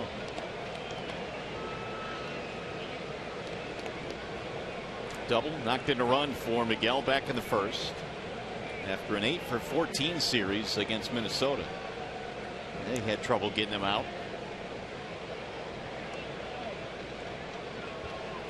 Coleman's 1-0. Outside, Perez down to scoop it. 2-0 the count.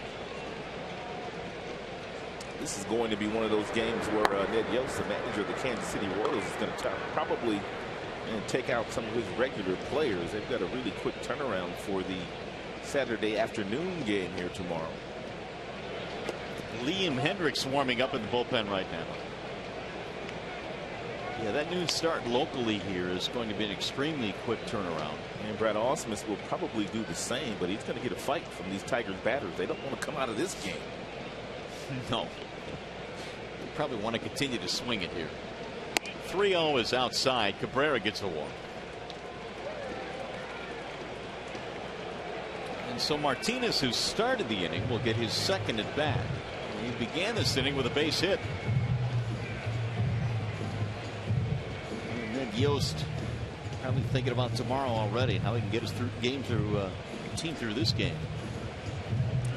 By the way, you can get specially priced tickets for tomorrow's game at Michigan Stadium versus Utah by using code Michigan at mgoblue.com/tickets or text TIX to 54815 for this special offer. Call 866-296-6849 for tickets. They're running Utes. Utes in town.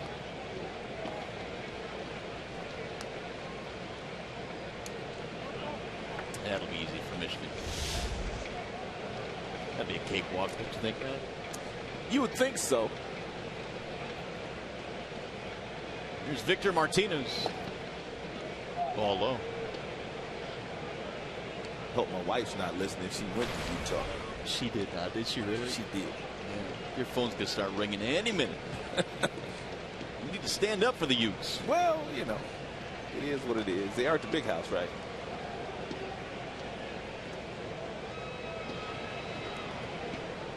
Coleman ready with the 1-0. Bends in the outside corner for a strike. 1-1 on Martinez. Victor, 2 more hits in this game.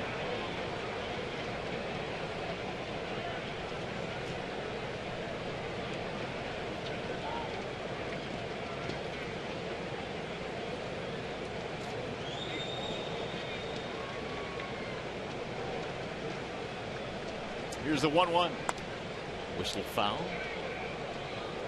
Let's see, 2 more hits for Victor tonight, which gives him 179 for the year. He is gaining on his career high, which, by the way, he established last year. 182 hits. So I would assume he'll get there quite easily. Maybe tonight, who knows, by the way this one's going. 10-0 Tigers lead.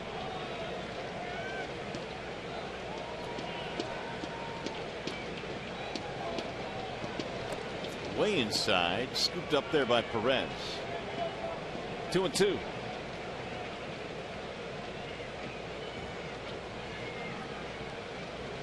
Tigers trying to extend their lead to a game and a half in the Central. And keep in mind the Royals still have that suspended game down by 2 runs, which could and should end up in a loss for them, but you never know. They still have that game to play in Cleveland. 2-2 is swung on and fouled. He just stays alive.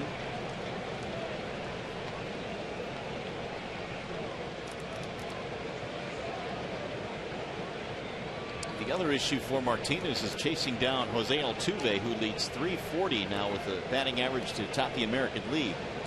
Altuve had a rough night last night. He was 0 for, I think he was 0 for 5 or either 0 for 6, one of the two, and that allowed Victor to creep back up to within 7 percentage points.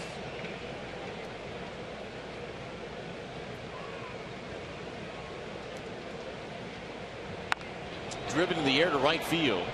Aoki going back. He's going to go to the edge of the track. And that'll finally end the inning. Ian Kinsler adds to his big night with a 2-run shot. Tigers busting this one open. Tigers baseball tonight presented by Bell Tire.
Let's take a look at the Jimmy John's freaky fast delivery of the game. Justin Verlander has been in total command here tonight against the Kansas City Royals bats. Only one strikeout.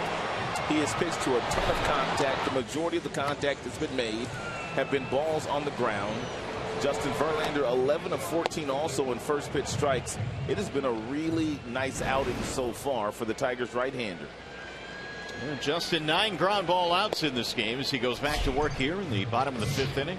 And he threw only 7 pitches in the 4th inning, so his pitch count's in outstanding shape as well. Here's the 1-0. Well, Verlander has just thrown his 50th pitch of the night. Royals pitching combined has thrown 109. Ooh.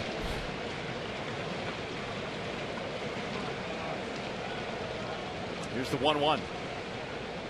Hosmer hammers it foul down the left field line. That's where you want to throw Hosmer the majority of the time, up in the strike zone. He's got some bat range down, and every now and then he will climb that ladder on a hanging breaking ball, but this is where you want to get him with fastballs up. Very aggressive left-handed bat. He bounced a double over the head of Miguel Cabrera his first time up.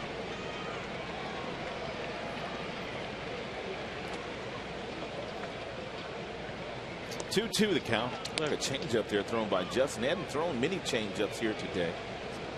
Hasn't needed it. A lot of fastballs today thrown by Justin. Well located fastballs. 9 ground ball outs.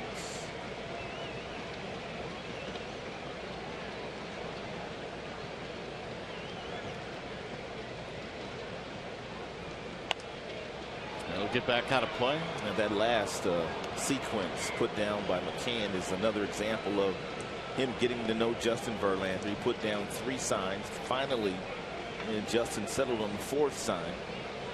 McCann said, no problem, though. I'll let Verlander call his own game.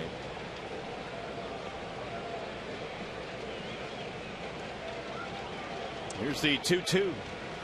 Outside, 3-2. And Justin overthrew that last fastball at 92. McCann wanted it inside, and because Justin rushed his delivery, the arm lagged and the ball stayed up and away from the left-hander Hosmer.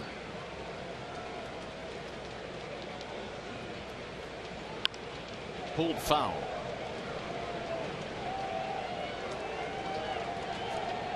Really, the Royals, perhaps their best chance they let slip away early in this game and staying in the game and falling behind. They had second and third with one out, and a 3-0 count on Billy Butler, and they couldn't score.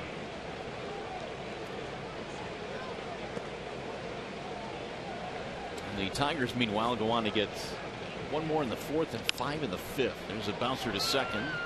Kinsler's been busy tonight. Another ground ball out for JV. And speaking of Billy Butler, here's our call Sam call of the game. The last 2 times Butler was up in the batter's box. Justin Verlander fell behind him with a couple breaking balls, and then he missed with a fastball inside. And maybe the pitch of the game, 3-0. Billy Butler was given the green light, and he was tardy on the fastball, and he flied out to right field, and the runner on third base could not come home to score.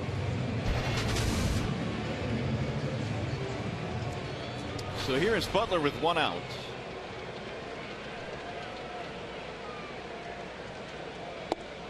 And Verlander throws a strike. Butler on Wednesday snapped an 0 for 16 slump with a double.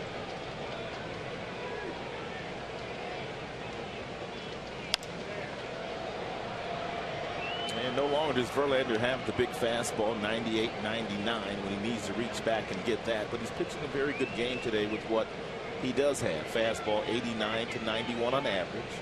He's touched 94, but he's also had some decent command with his breaking ball today, whether it be the curveball or the slider. Up and in. Looked like he overthrew that one again as McCann wanted it outside.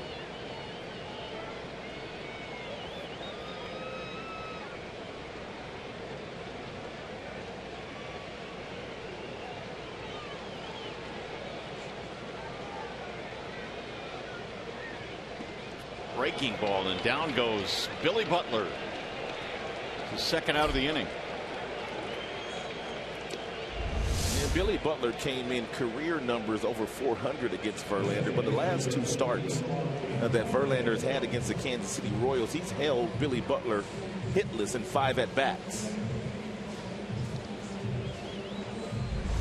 And here's our high-speed pitch, and it's brought to you by Xfinity. On Justin Verlander, we told you his top fastball so far tonight, 94 miles an hour. It'll go foul down the left field line. Brad saying before the game today that he checked with Justin Verlander if he was all right to start the rookie McCann here tonight. We mentioned he wanted to play McCann because of the lefty on the mound, but he wanted to make sure that Verlander was comfortable with the rookie calling such a big game down the stretch here, and Verlander said, let's do it. 1 ball, 1 strike. Omar Infante bounced out his first time out, and 2 out, nobody on here in the 5th. Tigers up 10-0 tonight. Here's the 1-1, lifted in the air to center, chasing Davis back. And that is a 1-2-3 inning for Justin Verlander. We've played 5 here at Kauffman Stadium, all Detroit tonight in Game 1.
Our score as we go to the top of the 6th inning. And how important is this for Kansas City to get to the postseason? Well, it's been a while for the Royals. In fact, the longest playoff droughts in professional sports. Royals last appearance 1985. That's how long it's been here. You see the Bills, their last playoff appearance, 99. That's why the people here in Kansas City are so fired up. Everywhere you walked the last couple of days, that's all everyone was talking about was this big series for Kansas City against the Tigers. Well, as you had predicted, Ned Yost is taking the opportunity here to take a lot of his starters out. Aoki's now at left field, Dyson in center, Peguero is in right, Johnny Giavotella is the new second baseman.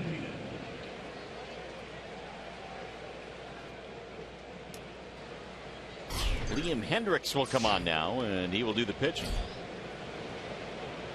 J.D. Martinez starts it off and looks at strike one. Got a new catcher as well. Kratz has come on to take over for the starter, Salvador Perez.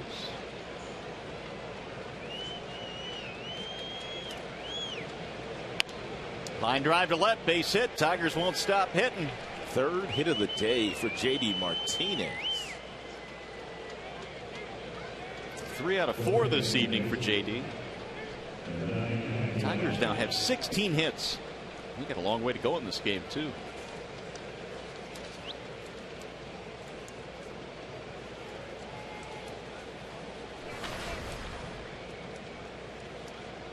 The numbers on Liam Hendricks. And 20 strikeouts for Hendricks. And 7 base on balls. The record is 1-2 in 7 games this year. Most hits the Tigers have had in a game this year, 22. That was against Toronto, that 19-inning game. Got a real nice shot of eclipsing that here today.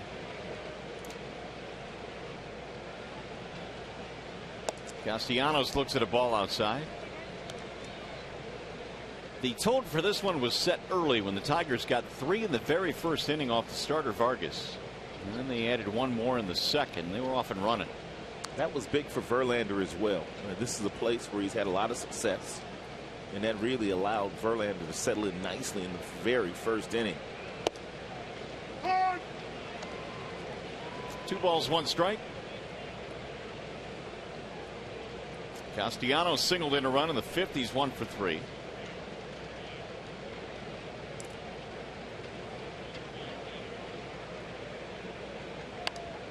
Fouled away.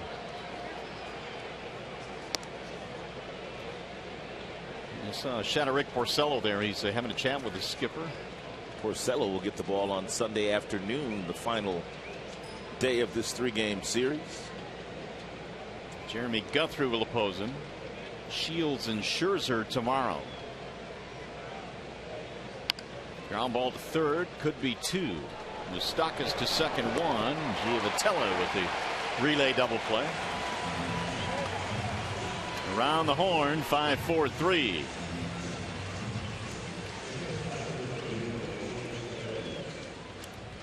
Two gone for Suarez.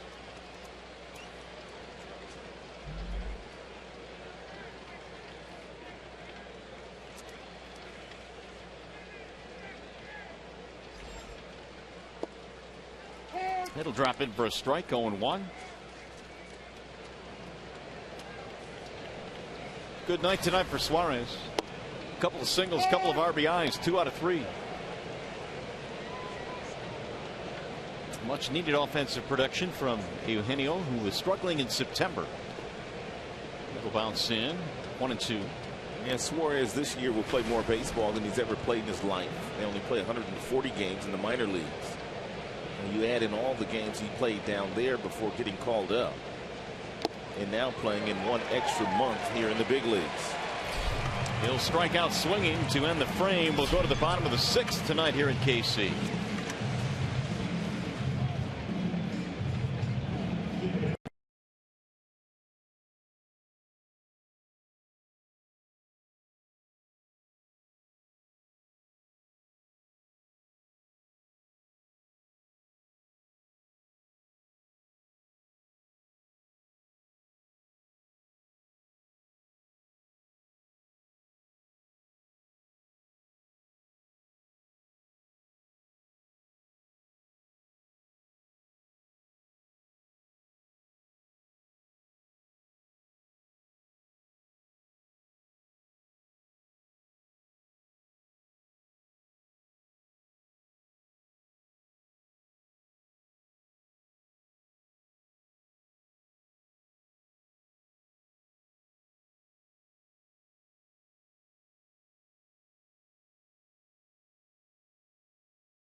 the Tigers. They lead 10-0 as we go to the bottom of the 6th inning here in KC. And a sellout crowd at Kauffman Stadium. Well, they haven't had a whole lot to cheer about tonight. Really, when you look at the Royals and Tigers since late August, Ron, it's been a little bit of a shift in the Central. Well, the Tigers, they're scoring over 5 runs a game, whereas the Royals, they're challenged from an offensive standpoint. They check in with just over 3 runs a game because their earned run average is not all that bad. As a matter of fact, it's better than Detroit's, but Detroit has won the majority of their games. So Verlander goes back to the hill, enjoying a huge cushion tonight, and he'll face Mike Moustakas. Only 2 strikeouts so far for Justin Verlander through the first 5 innings. 0 for 1 for Moustakas, a ground ball. That's something Verlander's got a lot of tonight, the grounders. And he looks at strike 1. It'll be Moustakas, Escobar, and Aoki here in the home part of the 6th inning. There's that shift.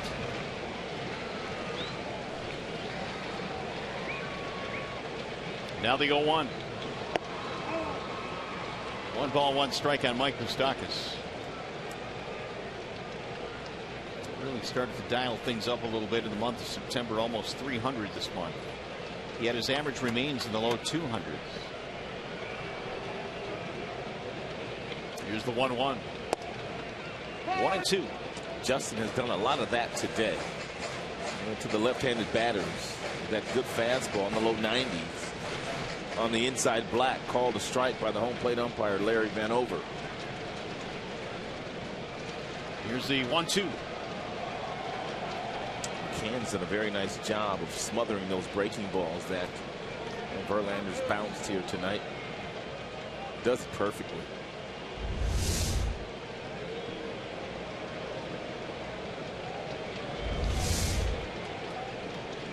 Here's the 2-2. Drilled to right field. Ball is hooking. Almost nearly kept that one fair.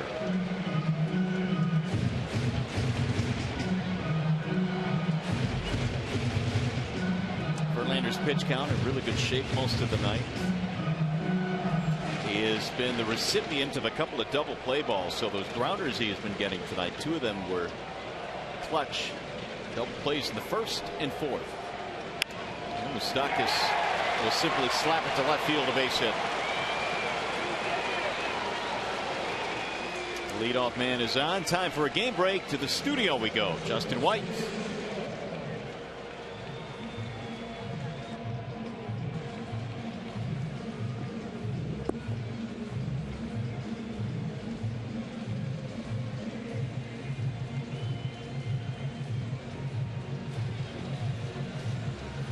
Thank you, Justin. How about the job that Lloyd McClendon is doing this year? He's going to get some consideration for the manager of the year in the American League with the job that he has done. They have had a better than .500 season this year.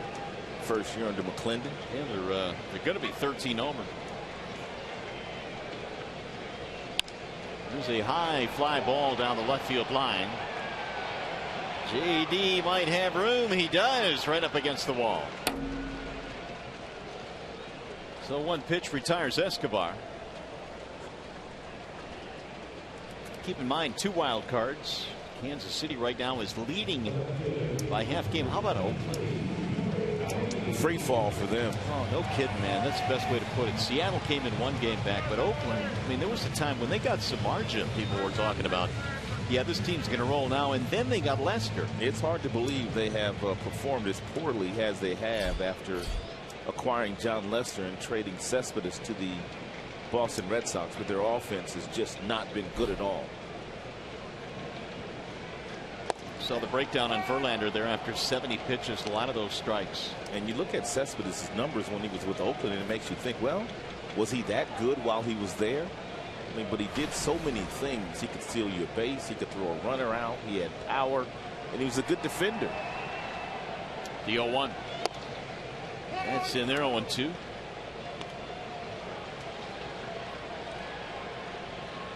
Aoki, a single and a ground out. That's why they say, I guess, once you get to the trading deadline, you got to be careful with the makeup of your team, because sometimes you can take a guy out of your lineup That one just missed. And it just changes the dynamic of your clubhouse and your lineup. Yep. Especially when you start acquiring guys like John Lester, guys like David Price, Samardzija. You're going to have to give up some pieces that were very vital to the success that you had already had as a team. 1-2 on Aoki. Ajay Davis is taking over center field with Jackson being dealt in the Price deal. And he, I think, has really played that position pretty well. He's performed very well in a Tigers uniform, and whether it be left field or center field.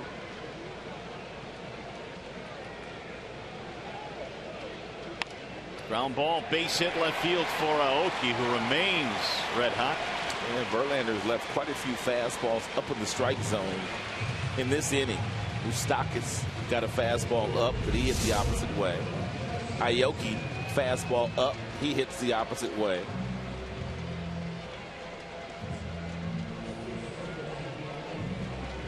%71% of the Kansas City Royals hits this year are singles.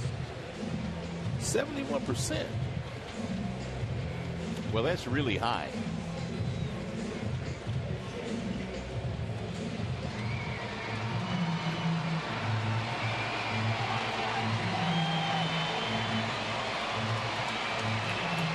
And 5 of their 6 hits tonight are base hits. Almost 72% singles. That's why it's hard for them to come back in games where they trail by 3 or 4 runs. They don't have that big bopper in the middle of their order to get them quick runs by hitting home runs. Gerard Dyson's first at bat of the game after coming on defensively. But if you want to start a 4x4 relay team, they got some cats. They got some cats that can help you. You just pick up the phone and call the Royals. They'll be able to help you out. Here's a strike call, 1-1.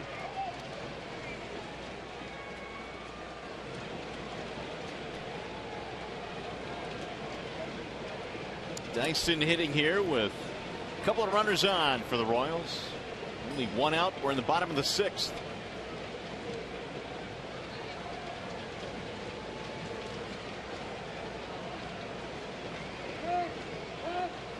Now Dyson finally given time.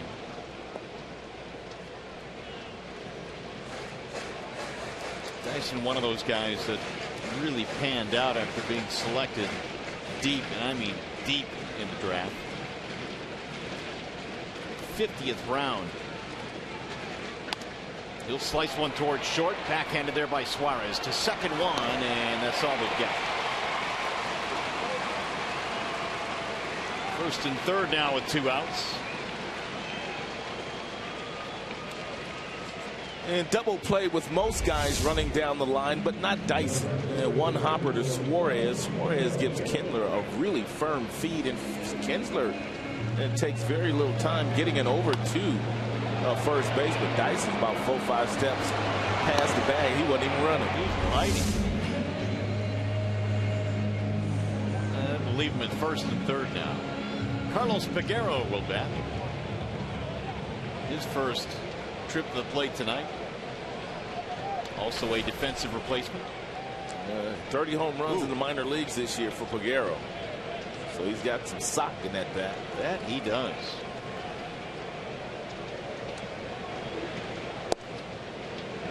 Strike one from Justin.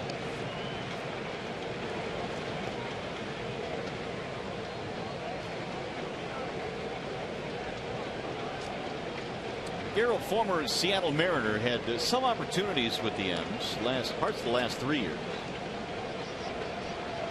He's always been a guy that's hit a lot of home runs in the minors.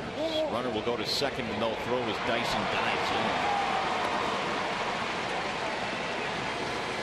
And the Kansas City Royals desperately need to find some power hitters to hit in their order for the future. 80 now for Verlander. Peguero's 27 years old. Trying to drive in a couple of runs here in the 6th. 10-0 Detroit.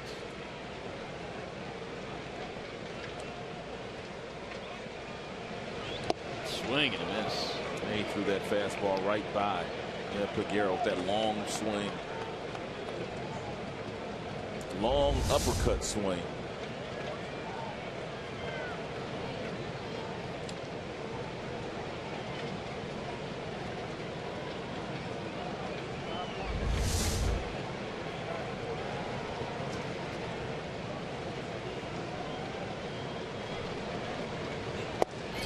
Big swing.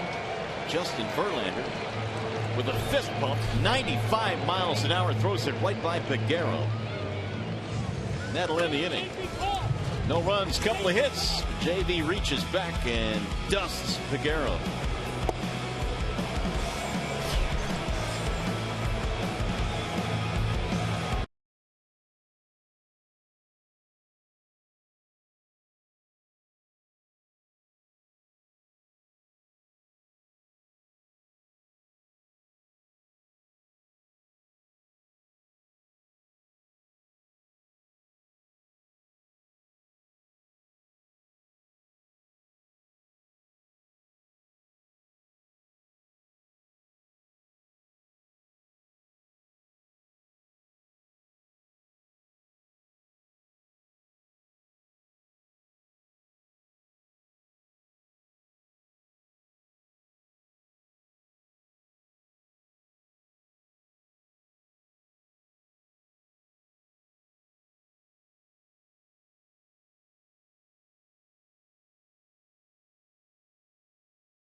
Here's our game summary. The Tigers on top 10-0 in this ball game. And really, when you look at some of the numbers, they've been awfully crooked in favor of the Detroit Tigers. Of course, career first for McCann.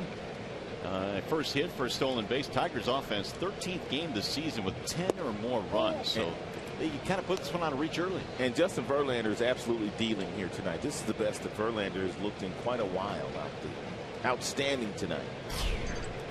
McCann leading it off. As we go to the top of the 7th here in KC.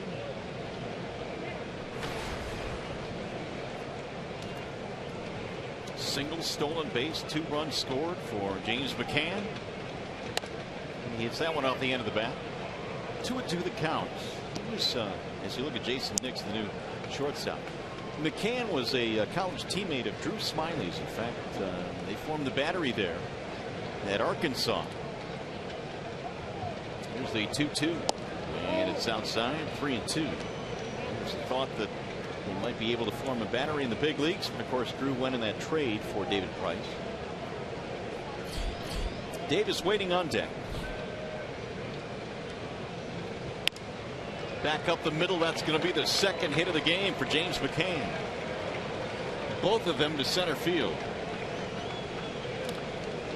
That is the 17th Tigers hit in this contest. Everybody in this game that started for the Tigers has a hit. And many of them multiple hits. Right.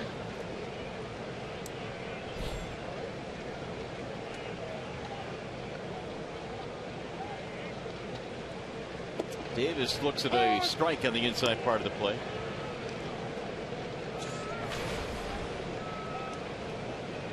.281 now for Rajay this year.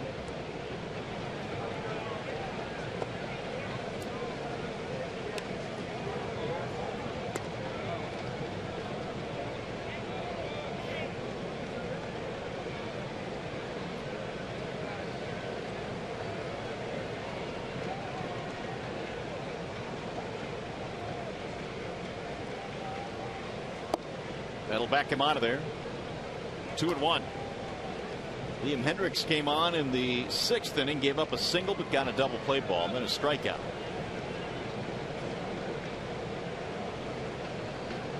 Hendricks, former Minnesota Twin.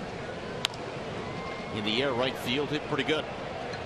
Guerrero's on the move. He'll track it down. They'll send McCann back to first base. 1 out.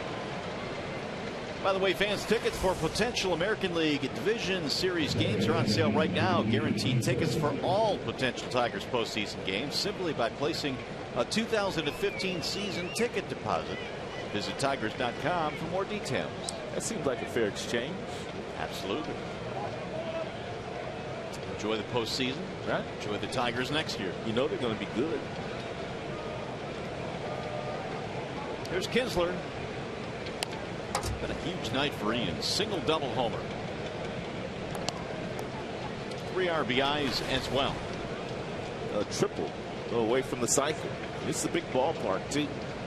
Anything up the gap. I'm sure Ian Kinsler will give a thought of stretching a double into a triple.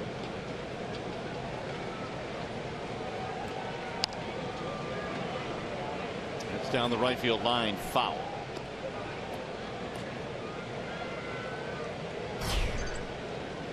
We're at Kauffman Stadium in Kansas City on a gorgeous night for baseball. And the Tigers have done all the scoring tonight. Mario and Pemba, Rod Allen, John Keating with you. Chris Wasilewski, our producer. Brian Moss, our director tonight for KC. And the 0-2 is outside. 1 ball, 2 strikes.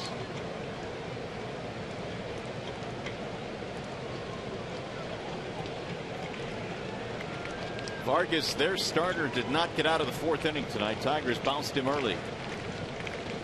Here's the 1-2. And it just missed. Did it? Did he call him out?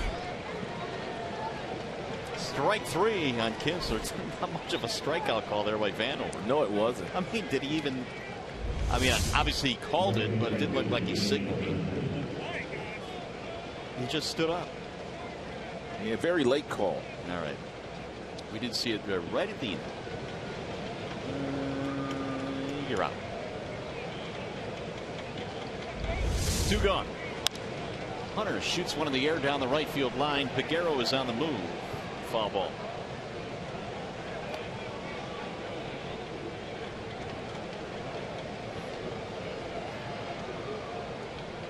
Tigers enjoyed a day off yesterday, their final day off of the regular season. 3-game series here, and then they play every day next week as we count them down.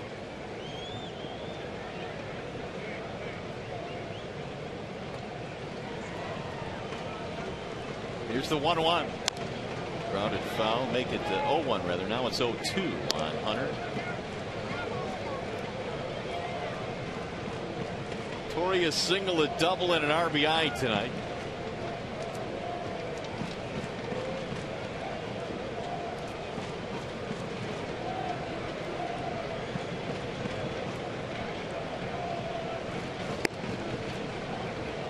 One and 2.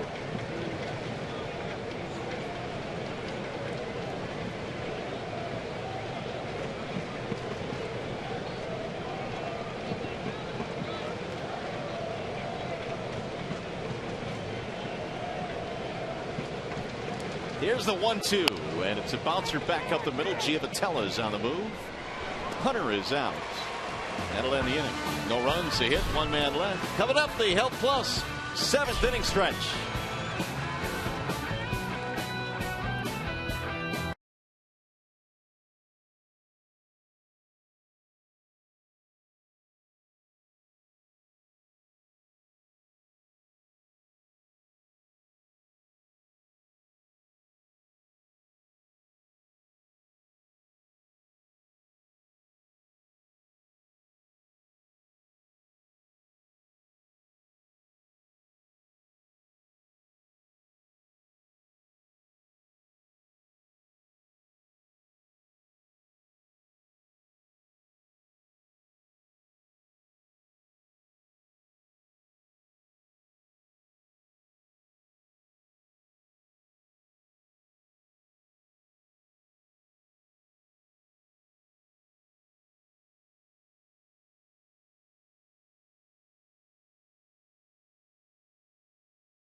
All Tigers here in Kansas City. We all did a double take on Wednesday at Target Field when Nick Castellanos showed up at the ballpark completely clean shaven. We haven't seen that since Castellanos found his way onto the Tigers, and you'd think there was something involved with maybe breaking out of a slump or getting something going or changing one's fortunes. It's more mundane than that. He didn't have his beard trimmer, and he said if it's going to look bad, why not take it all off? Well, of course, that's one of those things on social media that just caught fire. Castellanos has a baby face that even babies want right now, but he said his mom saw it on television and absolutely loved seeing that face once more. Well, of course. Thanks, Keats. I mean, it's almost unrecognizable, don't you think? I kind of like him clean shaven as well. I don't know. I kind of dig the whiskers. Moms ain't going to say nothing bad about you regardless. There's a high pop-up off the bat of Eric Kratz. The shallow left. Who's going to take it? It's Rajai Davis. One out. Hey, by the way, as promised earlier in the game, we have the AT&T fan photo of the game. Tweet your photo to hashtag Detroit Fan Photo for a chance to have it shown in an upcoming game broadcast. Here is the fan photo tonight. It's brought to you by AT&T.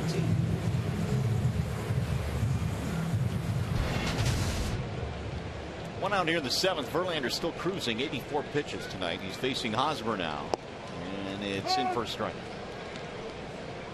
Hosmer double ground out. 1 for 2.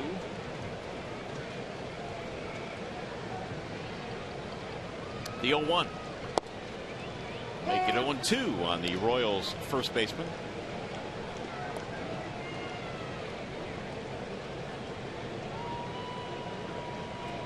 Back in July, had a 16-game hitting streak. He broke his hand and spent some time on the disabled list before returning at the start of September. Had to go out and get Josh Willingham to add some pop to the lineup while Hosmer was out of the lineup. 1-2 the count.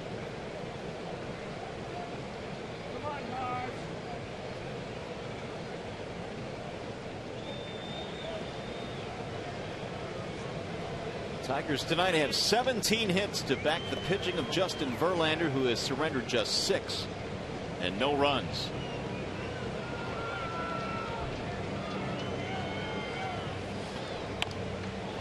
Chopper to the first baseman. Right there is Cabrera. Another ground ball out by Justin Verlander here this evening.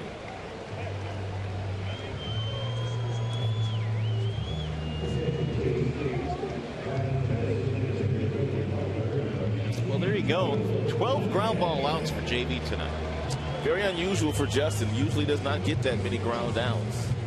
Just a handful of strikeouts. Doing anything different tonight? Just pitching to a little bit more contact, getting ahead, expanding the strike zone. Raul Ibanez will pinch hit for the DH Billy Butler.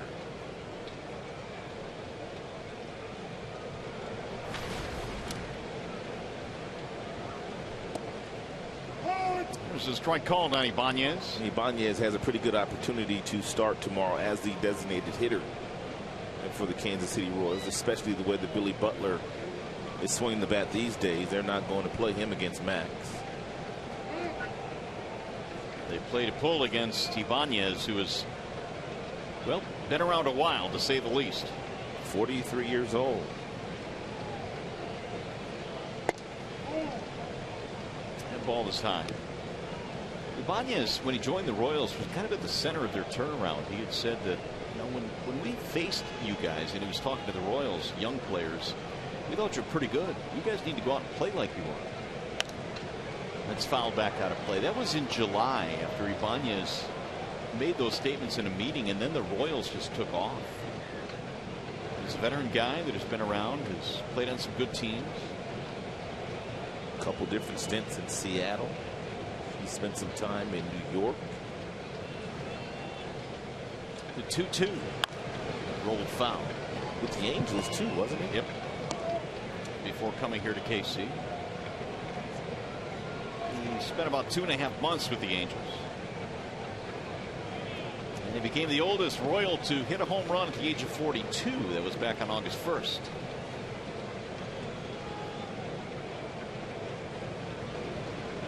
Verlander ready with the 2-2 pitch. Here it is. Swing and a miss. Ibanez goes down on strikes. McCann's throwing it around, but that's third out of the inning. Oh my goodness. That's not good. It's like no one knew it. He wasn't. Yeah, you're right. McCann was not the only one. Nobody was leaving. Verlander walks off the mound with a 1-2-3 7th inning. And the breaking ball gets Raul Ibanez. JD, what's going on here? Anyone? We get 3 in this league.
In this big 3-game series in a big way. 10-0 is our score here as the Tigers are cruising along in this one. And we've got a new pitcher now for the Royals. That would be right-hander Aaron Crow. And Crow's run average sits just a shade over 4. He's got a fastball that will top out at about 96 miles an hour. Average heater about 94. He also has a couple of secondary pitches. That would be the slider and changeup. Not many changeups, so very much just fastball sliders thrown by Crow. Don Kelly pinch hitting for Miguel Cabrera. His night is done. 248 for Kelly. Stephen Moya has moved to the on-deck circle as well. And Kelly fouls it off. Brad Ausmus is taking the liberty here as well tonight to get a couple of his guys off their feet. A couple of guys that play every single day. And Miguel and Victor with a short turnaround tomorrow. Noon start here in Kansas City. Aoki is out of the game as well. Lane Adams takes over out in the left. There's Moya waiting on deck.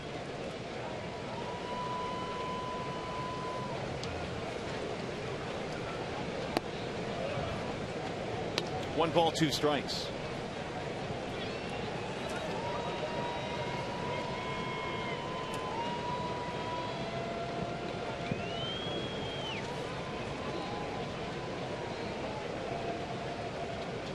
Crow's 1-2 is fouled off as Kelly stays alive.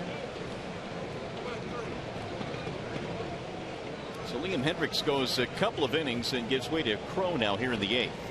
They've had to go deep into their bullpen. Lewis and Casey Coleman have also pitched.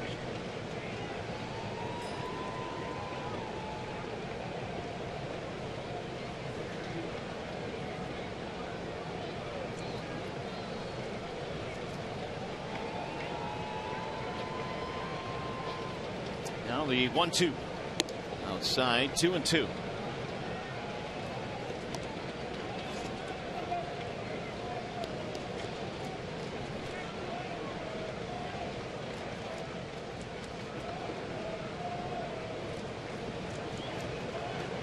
Crow, born in Topeka. 27 years old. In the air toward left. For out number 1. Adams pulls it in. Hey, the most popular way to follow the September pennant races is with MLB.com at bat. The #1 app for live baseball. Enjoy live look-ins, replay reviews, scores, live radio broadcasts, the MLB.TV game of the day, and more. Get at bat for your smartphone or tablet at the App Store. Visit MLB.com. Here is Steven Moya.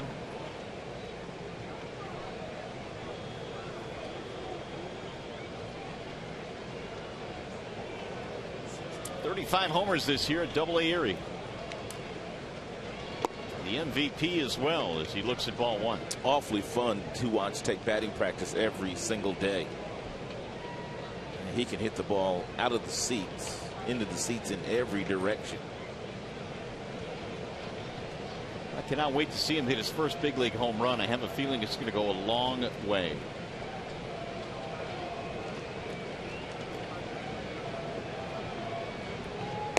Moya looks at a strike called, 1-1.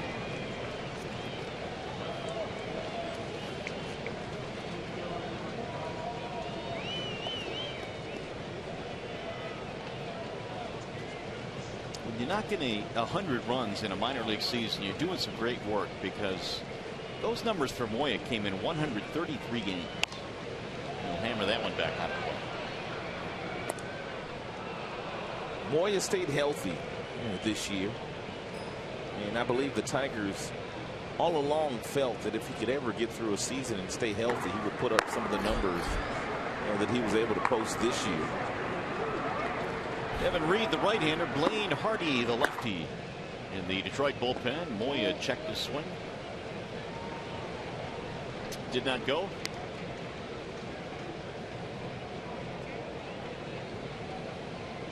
Meanwhile, Ezekiel Carrera now has moved to the on-deck circle, so we'll get 3 pinch hitters here in the 8th. Tigers put this one out of reach seemingly with a 5-run 5th. Moya hammers one to right field on a line, base hit. It's a 1-out single. Let's take a look at Moya in the batter's box. He got 5 pitches there from Aaron Crow. We're going to make it our bell tire pitch by pitch. Crow fell behind on the very first pitch, but then he threw a fastball that was called a strike by Larry Vanover. But take a look at the 2-2 approach. Very short, very quick, very compact, and he hit an absolute missile to right field.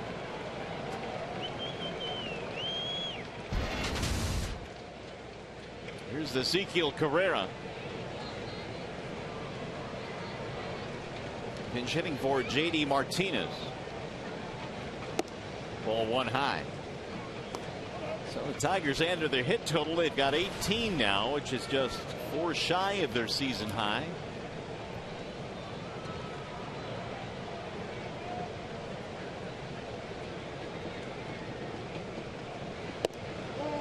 Ball 2 away. 2-0 on Ezekiel Carrera.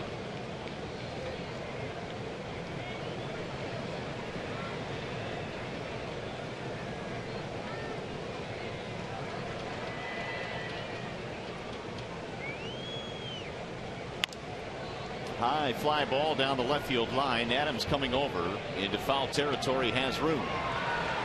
Carrera's out. 2 away. Now Castellanos.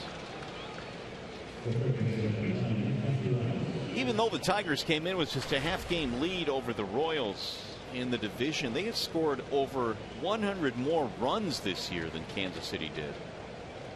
And they put up a 10 spot here tonight. Royals pitching, though, overall has been better when you look at the stats. Castellanos grounds it foul. And as we start to wind it down here, here's what the playoff picture looks like. Angels are in, Orioles are in. And Kansas City right now fighting with the Oakland Athletics and for those 2 wild card spots. Ball inside, 1-1.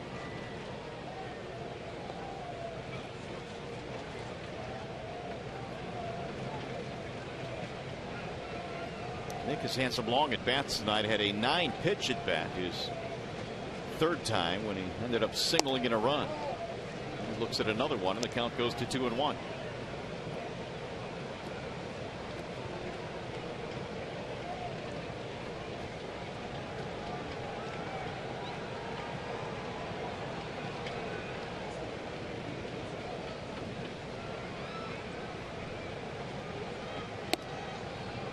In there, a strike up with the right hand goes Larry Vanover. And Nick didn't like that last call by Larry Vanover.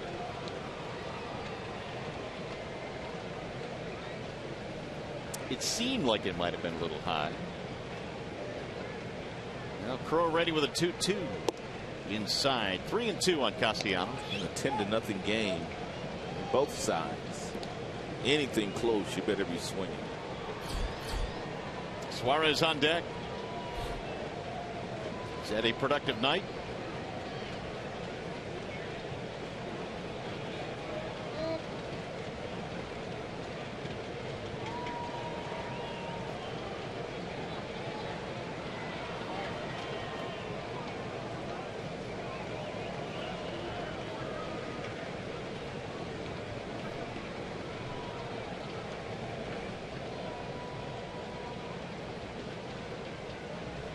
And the 3-2 is fouled back.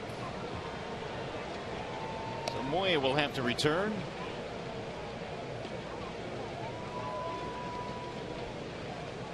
Moya eats up a lot of real estate with each stride that he takes. He sure does. Doesn't take him very long to get to second base. It's like he only needs 3 or 4 steps to get down there. Those long legs.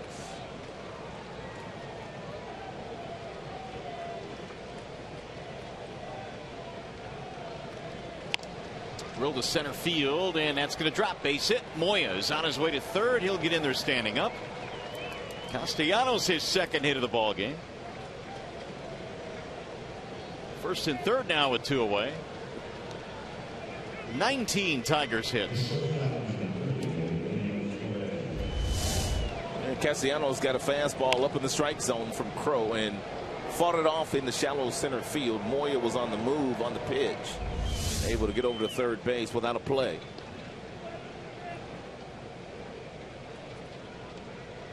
Here's Suarez making a bid for his third hit tonight.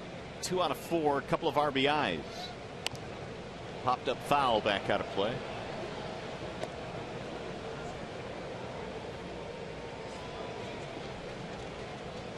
Tigers 10 runs, 19 hits. Royals no runs on 6 hits this evening.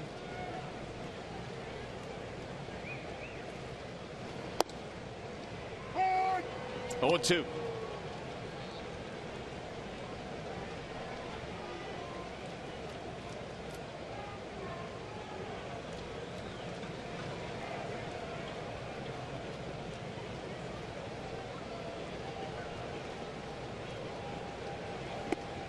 Ball high, 1-2 on Eugenio.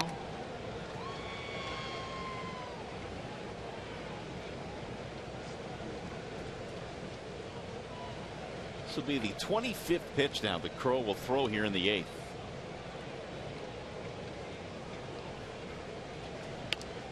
And it's fouled away. Middle game of the series tomorrow, Scherzer and Shields, and then Porcello Guthrie to wrap it up on Sunday. Yeah, last time the Tigers saw James Shields, he was shutting them out. In his last start against them at Comerica Park, he was sensational that night. And hopefully a different result tomorrow. Well, Shields pitches much better away from Kauffman Stadium than he does at home.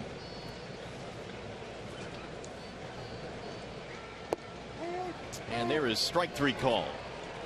That'll end the inning. Tigers get a couple more hits. They strand 2, and we'll go to the bottom of the 8th at Kauffman Stadium in KC, where it's all Tigers tonight.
Clayton Kershaw, how about the first non-quality start since June 8th?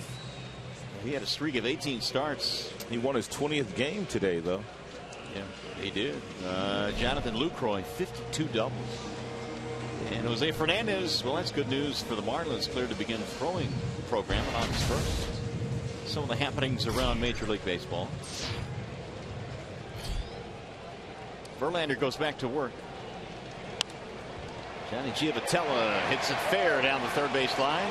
It'll be extra bases. He'll motor into second with a leadoff double.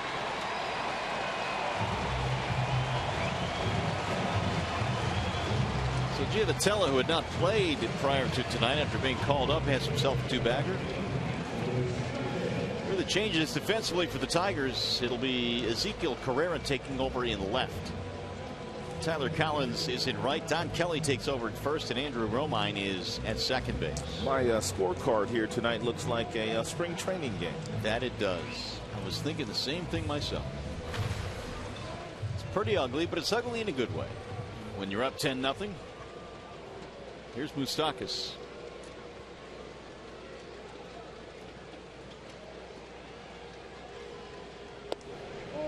Verlander missing outside, 1-0.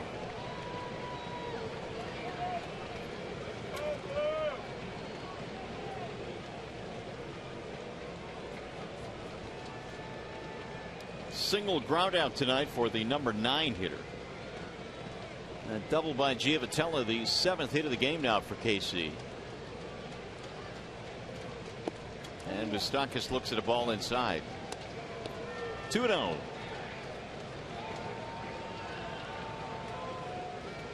Jason Nix, the top of the order, waiting on deck. There's the activity in the Detroit bullpen. Same two, Reed and Hardy, that have been warming up. Yeah, they're both ready to go. Fouled away, 2-1.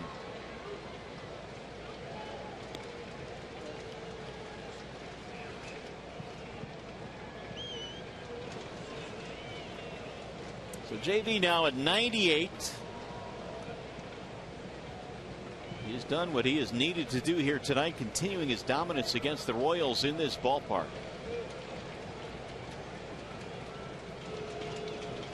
Now the 2-1. Moustakas out in front. Good change piece there thrown by Verlander in the fastball count, knowing that Moustakas would swing at it. It's a circle change, just enough to get Moustakas out on that front foot.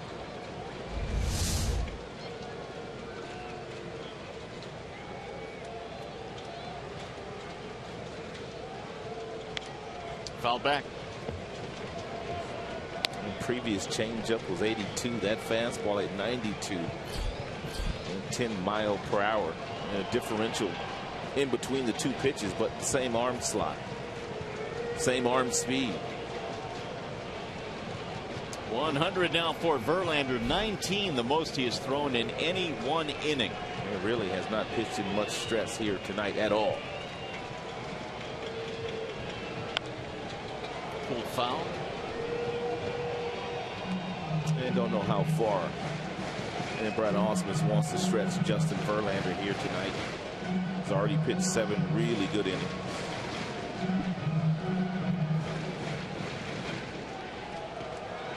No doubt he and Jeff Jones, the pitching coach, are talking about that.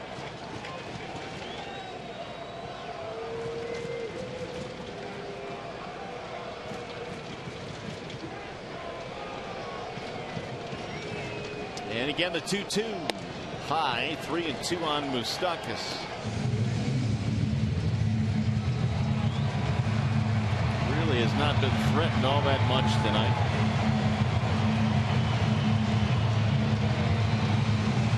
Royals fans finally starting to make some noise here. They've had 0 to cheer about this season. It's been a sellout crowd, 37,000 plus, almost 38,000 in the ballpark tonight. In the air to left, Carrera.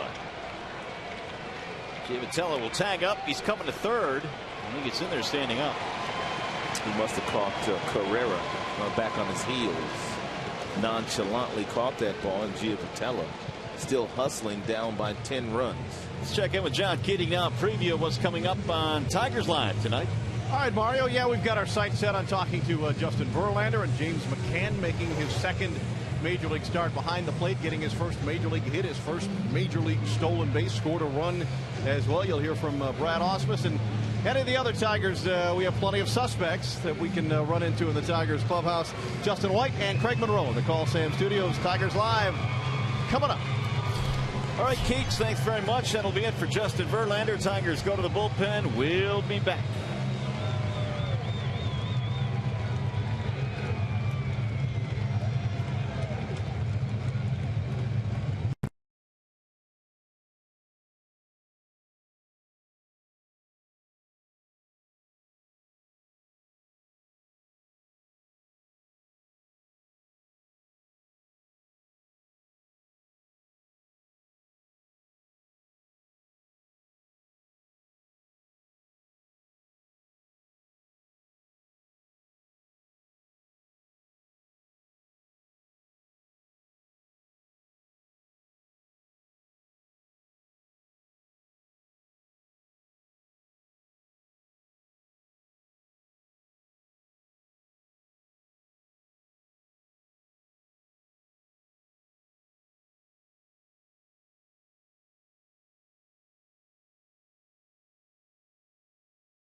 Tonight, 10-0 is our score as we play here in the 8th inning. 1 out and 1 on for the Royals. And the new pitcher is Evan Reed. It's been about 5 days since Evan Reed pitched in a game. It was in the homestand against the Cleveland Indians. In 31 games this year for Evan, a .426 earned run average, 26 strikeouts, 12 base on balls, and he's done his best work on the road at 1.64 ERA for the hard-throwing right-hander.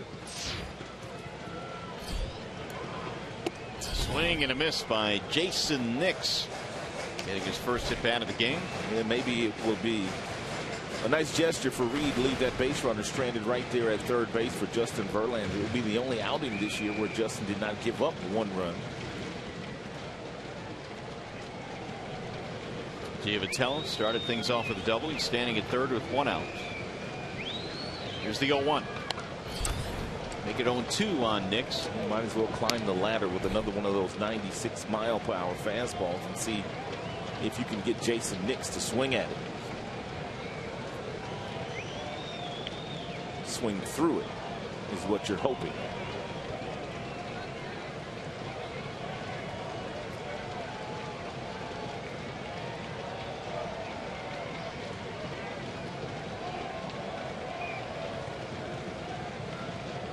Here's the 0-2. Outside, 1 ball, 2 strikes. And McCann did motion up for that 0-2 pitch thrown by Reed, but Reed was not able to execute it.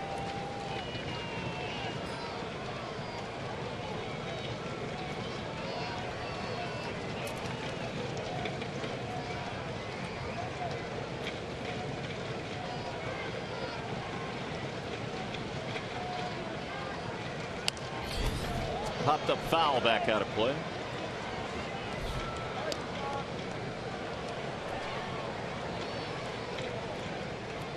Most of the starters in this game have departed the scene. Both managers going to the bench with a big spread here in the 8th. 10-0 Detroit.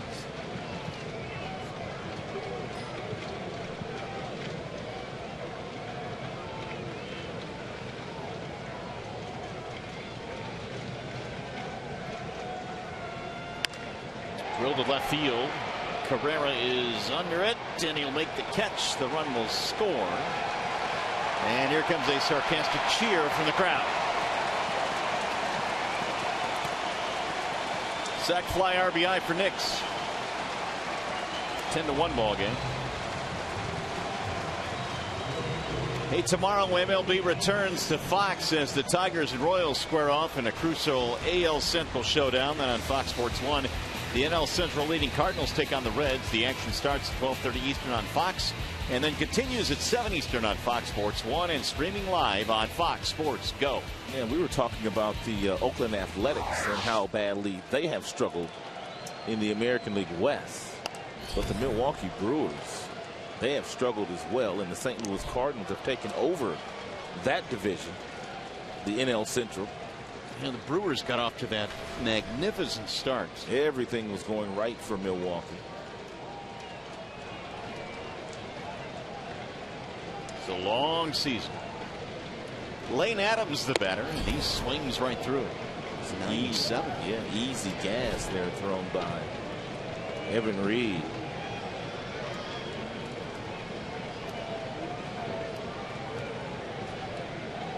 Book is complete on Verlander. He allows 1 run, 7 hits. Here's the 1-2. High, 2-2. That one didn't miss by much. Seems like it's been a strike all night.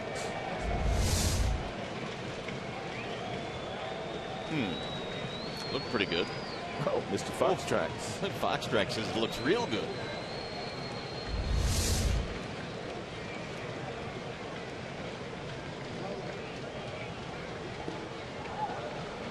Full count now, 3-2.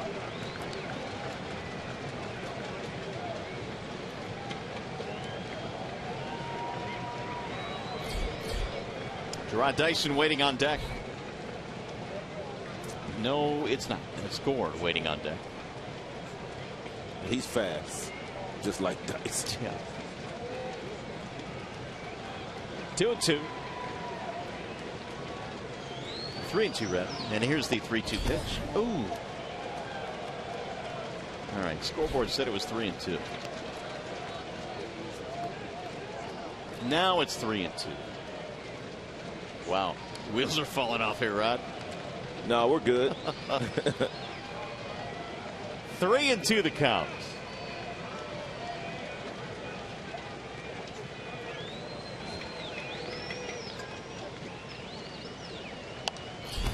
Fouled away. Well, both benches are really deep with the September call-ups and many of the bench pieces being used in this game. Which is exactly why the reason, and a lot of people in baseball don't necessarily like the roster expanding to 40. Or at least you can expand, but you have to designate a certain amount for each game.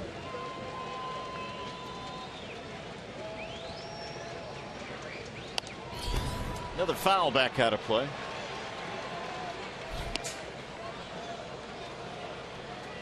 Well, the argument against being you've played all of these months to get into this situation, and in the final month of the season you have managers managing differently because they have extra pieces on their bench, and it becomes a different game in September. And managers can match up late in the game with lefty righty matchups out of the bullpen if they choose to do so. And again the 3-2. High fly ball toward left. Carrera coming over. That one might bring rain. He's drifting, and that is that. They get a run. Do the Royals their first of the game. Go to the 9th.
Hitting here 10-1 in favor of the Tigers.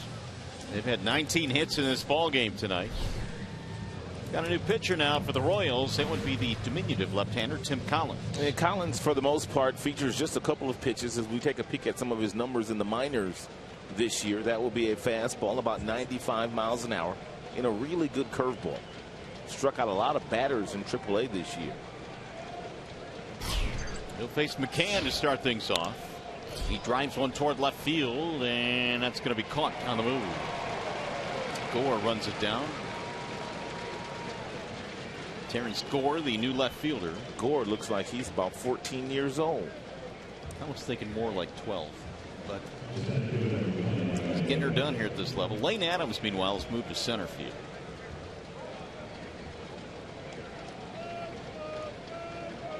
Here's Rajai Davis.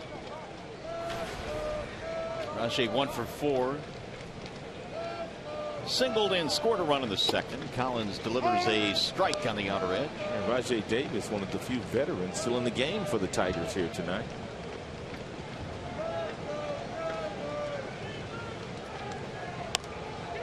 Half swing ground ball to first base.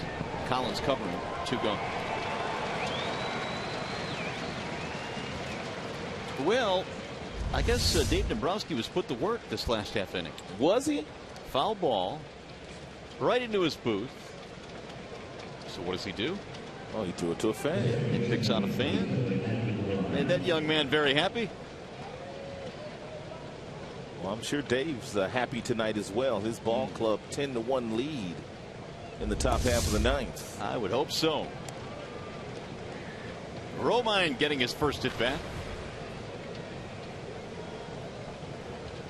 Replaced Kinsler earlier in the game, and Ian had a huge night. Single double homer. It's a ground ball to short. That'll be a routine play for Nix. Romine is out. Quick 1-2-3 inning, and we are headed to the bottom of the ninth here in KC.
Baseball on Fox Sports Detroit is brought to you by Comerica Bank, a part of Detroit and the community since 1849. By your Metro Detroit Chevy dealers. Visit ChevyDetroit.com. See why Chevy drives the Motor City. By Wallside Windows, the official window company of Fox Sports Detroit. And by AT&T, mobilizing your world. Well, they were all excited here in Kansas City tonight. Sellout crowd, but the Tigers made him quiet down early. They lead this one 10-1 as we go to the bottom of the ninth inning. Blaine Hardy is on now. Yeah, by the Tigers getting such a big lead here tonight against Kansas City, you basically take away all of their weapons, and the majority of their weapons are the legs. And because they get lots of infield singles, they steal lots of bases. And you also take the back end of that bullpen out of the equation. Yeah, that's awfully key as you look at the numbers on Hardy. He's done good work this year. His first year in the major leagues. Ball high. And Kansas City, very poor numbers this year overall against the Tigers, but they've been very good against the rest of baseball.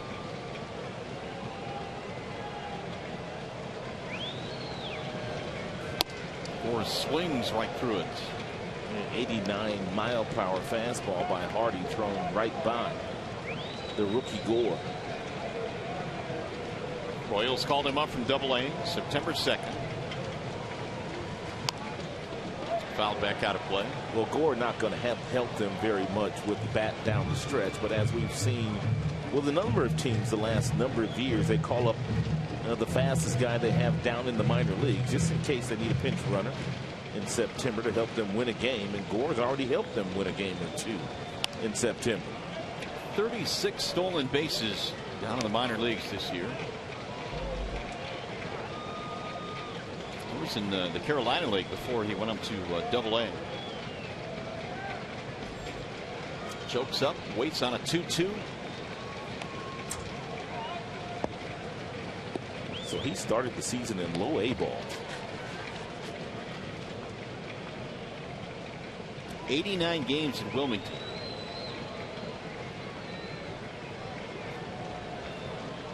Here's the 2-2. Bouncing ball right back to the mound. Hardy will handle it. Gore is out. One away. Here is the upcoming matchup presented by Gordon Chevrolet. It's going to be a good one here tomorrow. The Tigers will send Mad Max to the mound against James Shields. Yeah, the Kansas City Royals, they're going to need James to be big game James Shields tomorrow, and Max will be looking for win number 17 on the season against 5 losses.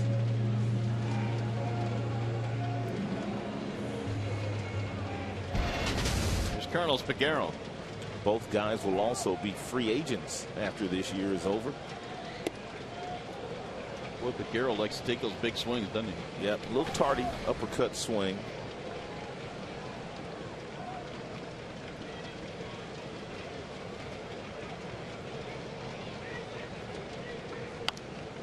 And it's back out of play 0-2.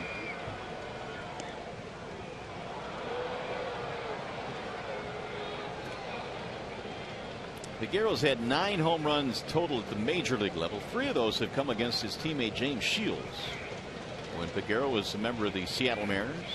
Swing and miss. Down he goes. 2 gone.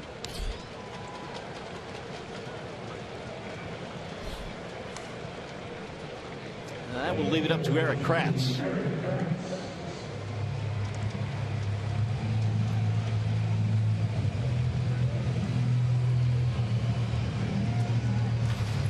Tigers about to win their 85th game of the season.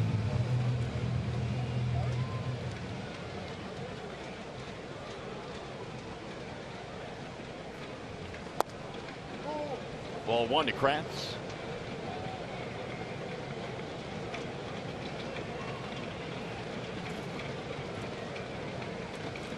Nineteen Detroit hits in this contest. They're going to fall short of their season high, but pretty good effort nonetheless. 22 their season high.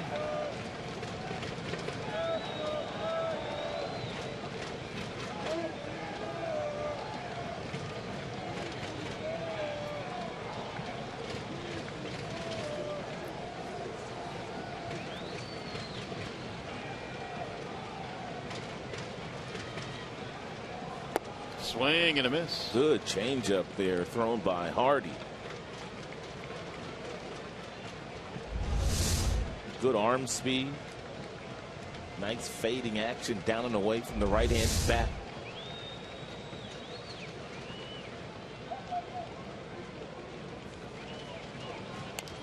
Bouncing ball foul.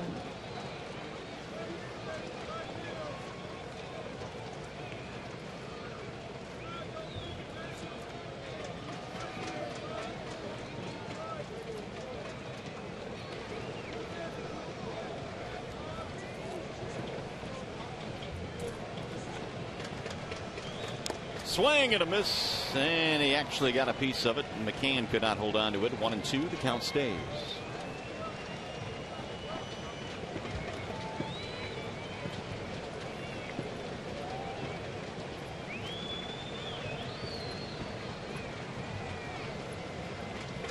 Now Hardy will reload again. Here's the 1-2. Popped up foul.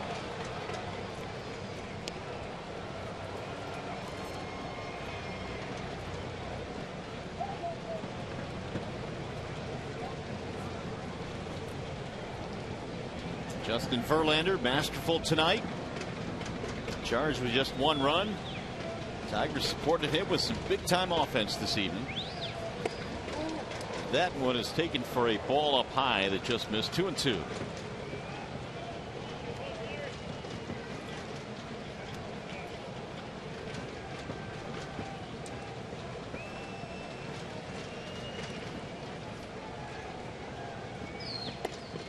Missed again. Now the count fills 3-2. Hosmer waiting on deck if Kratz were to reach.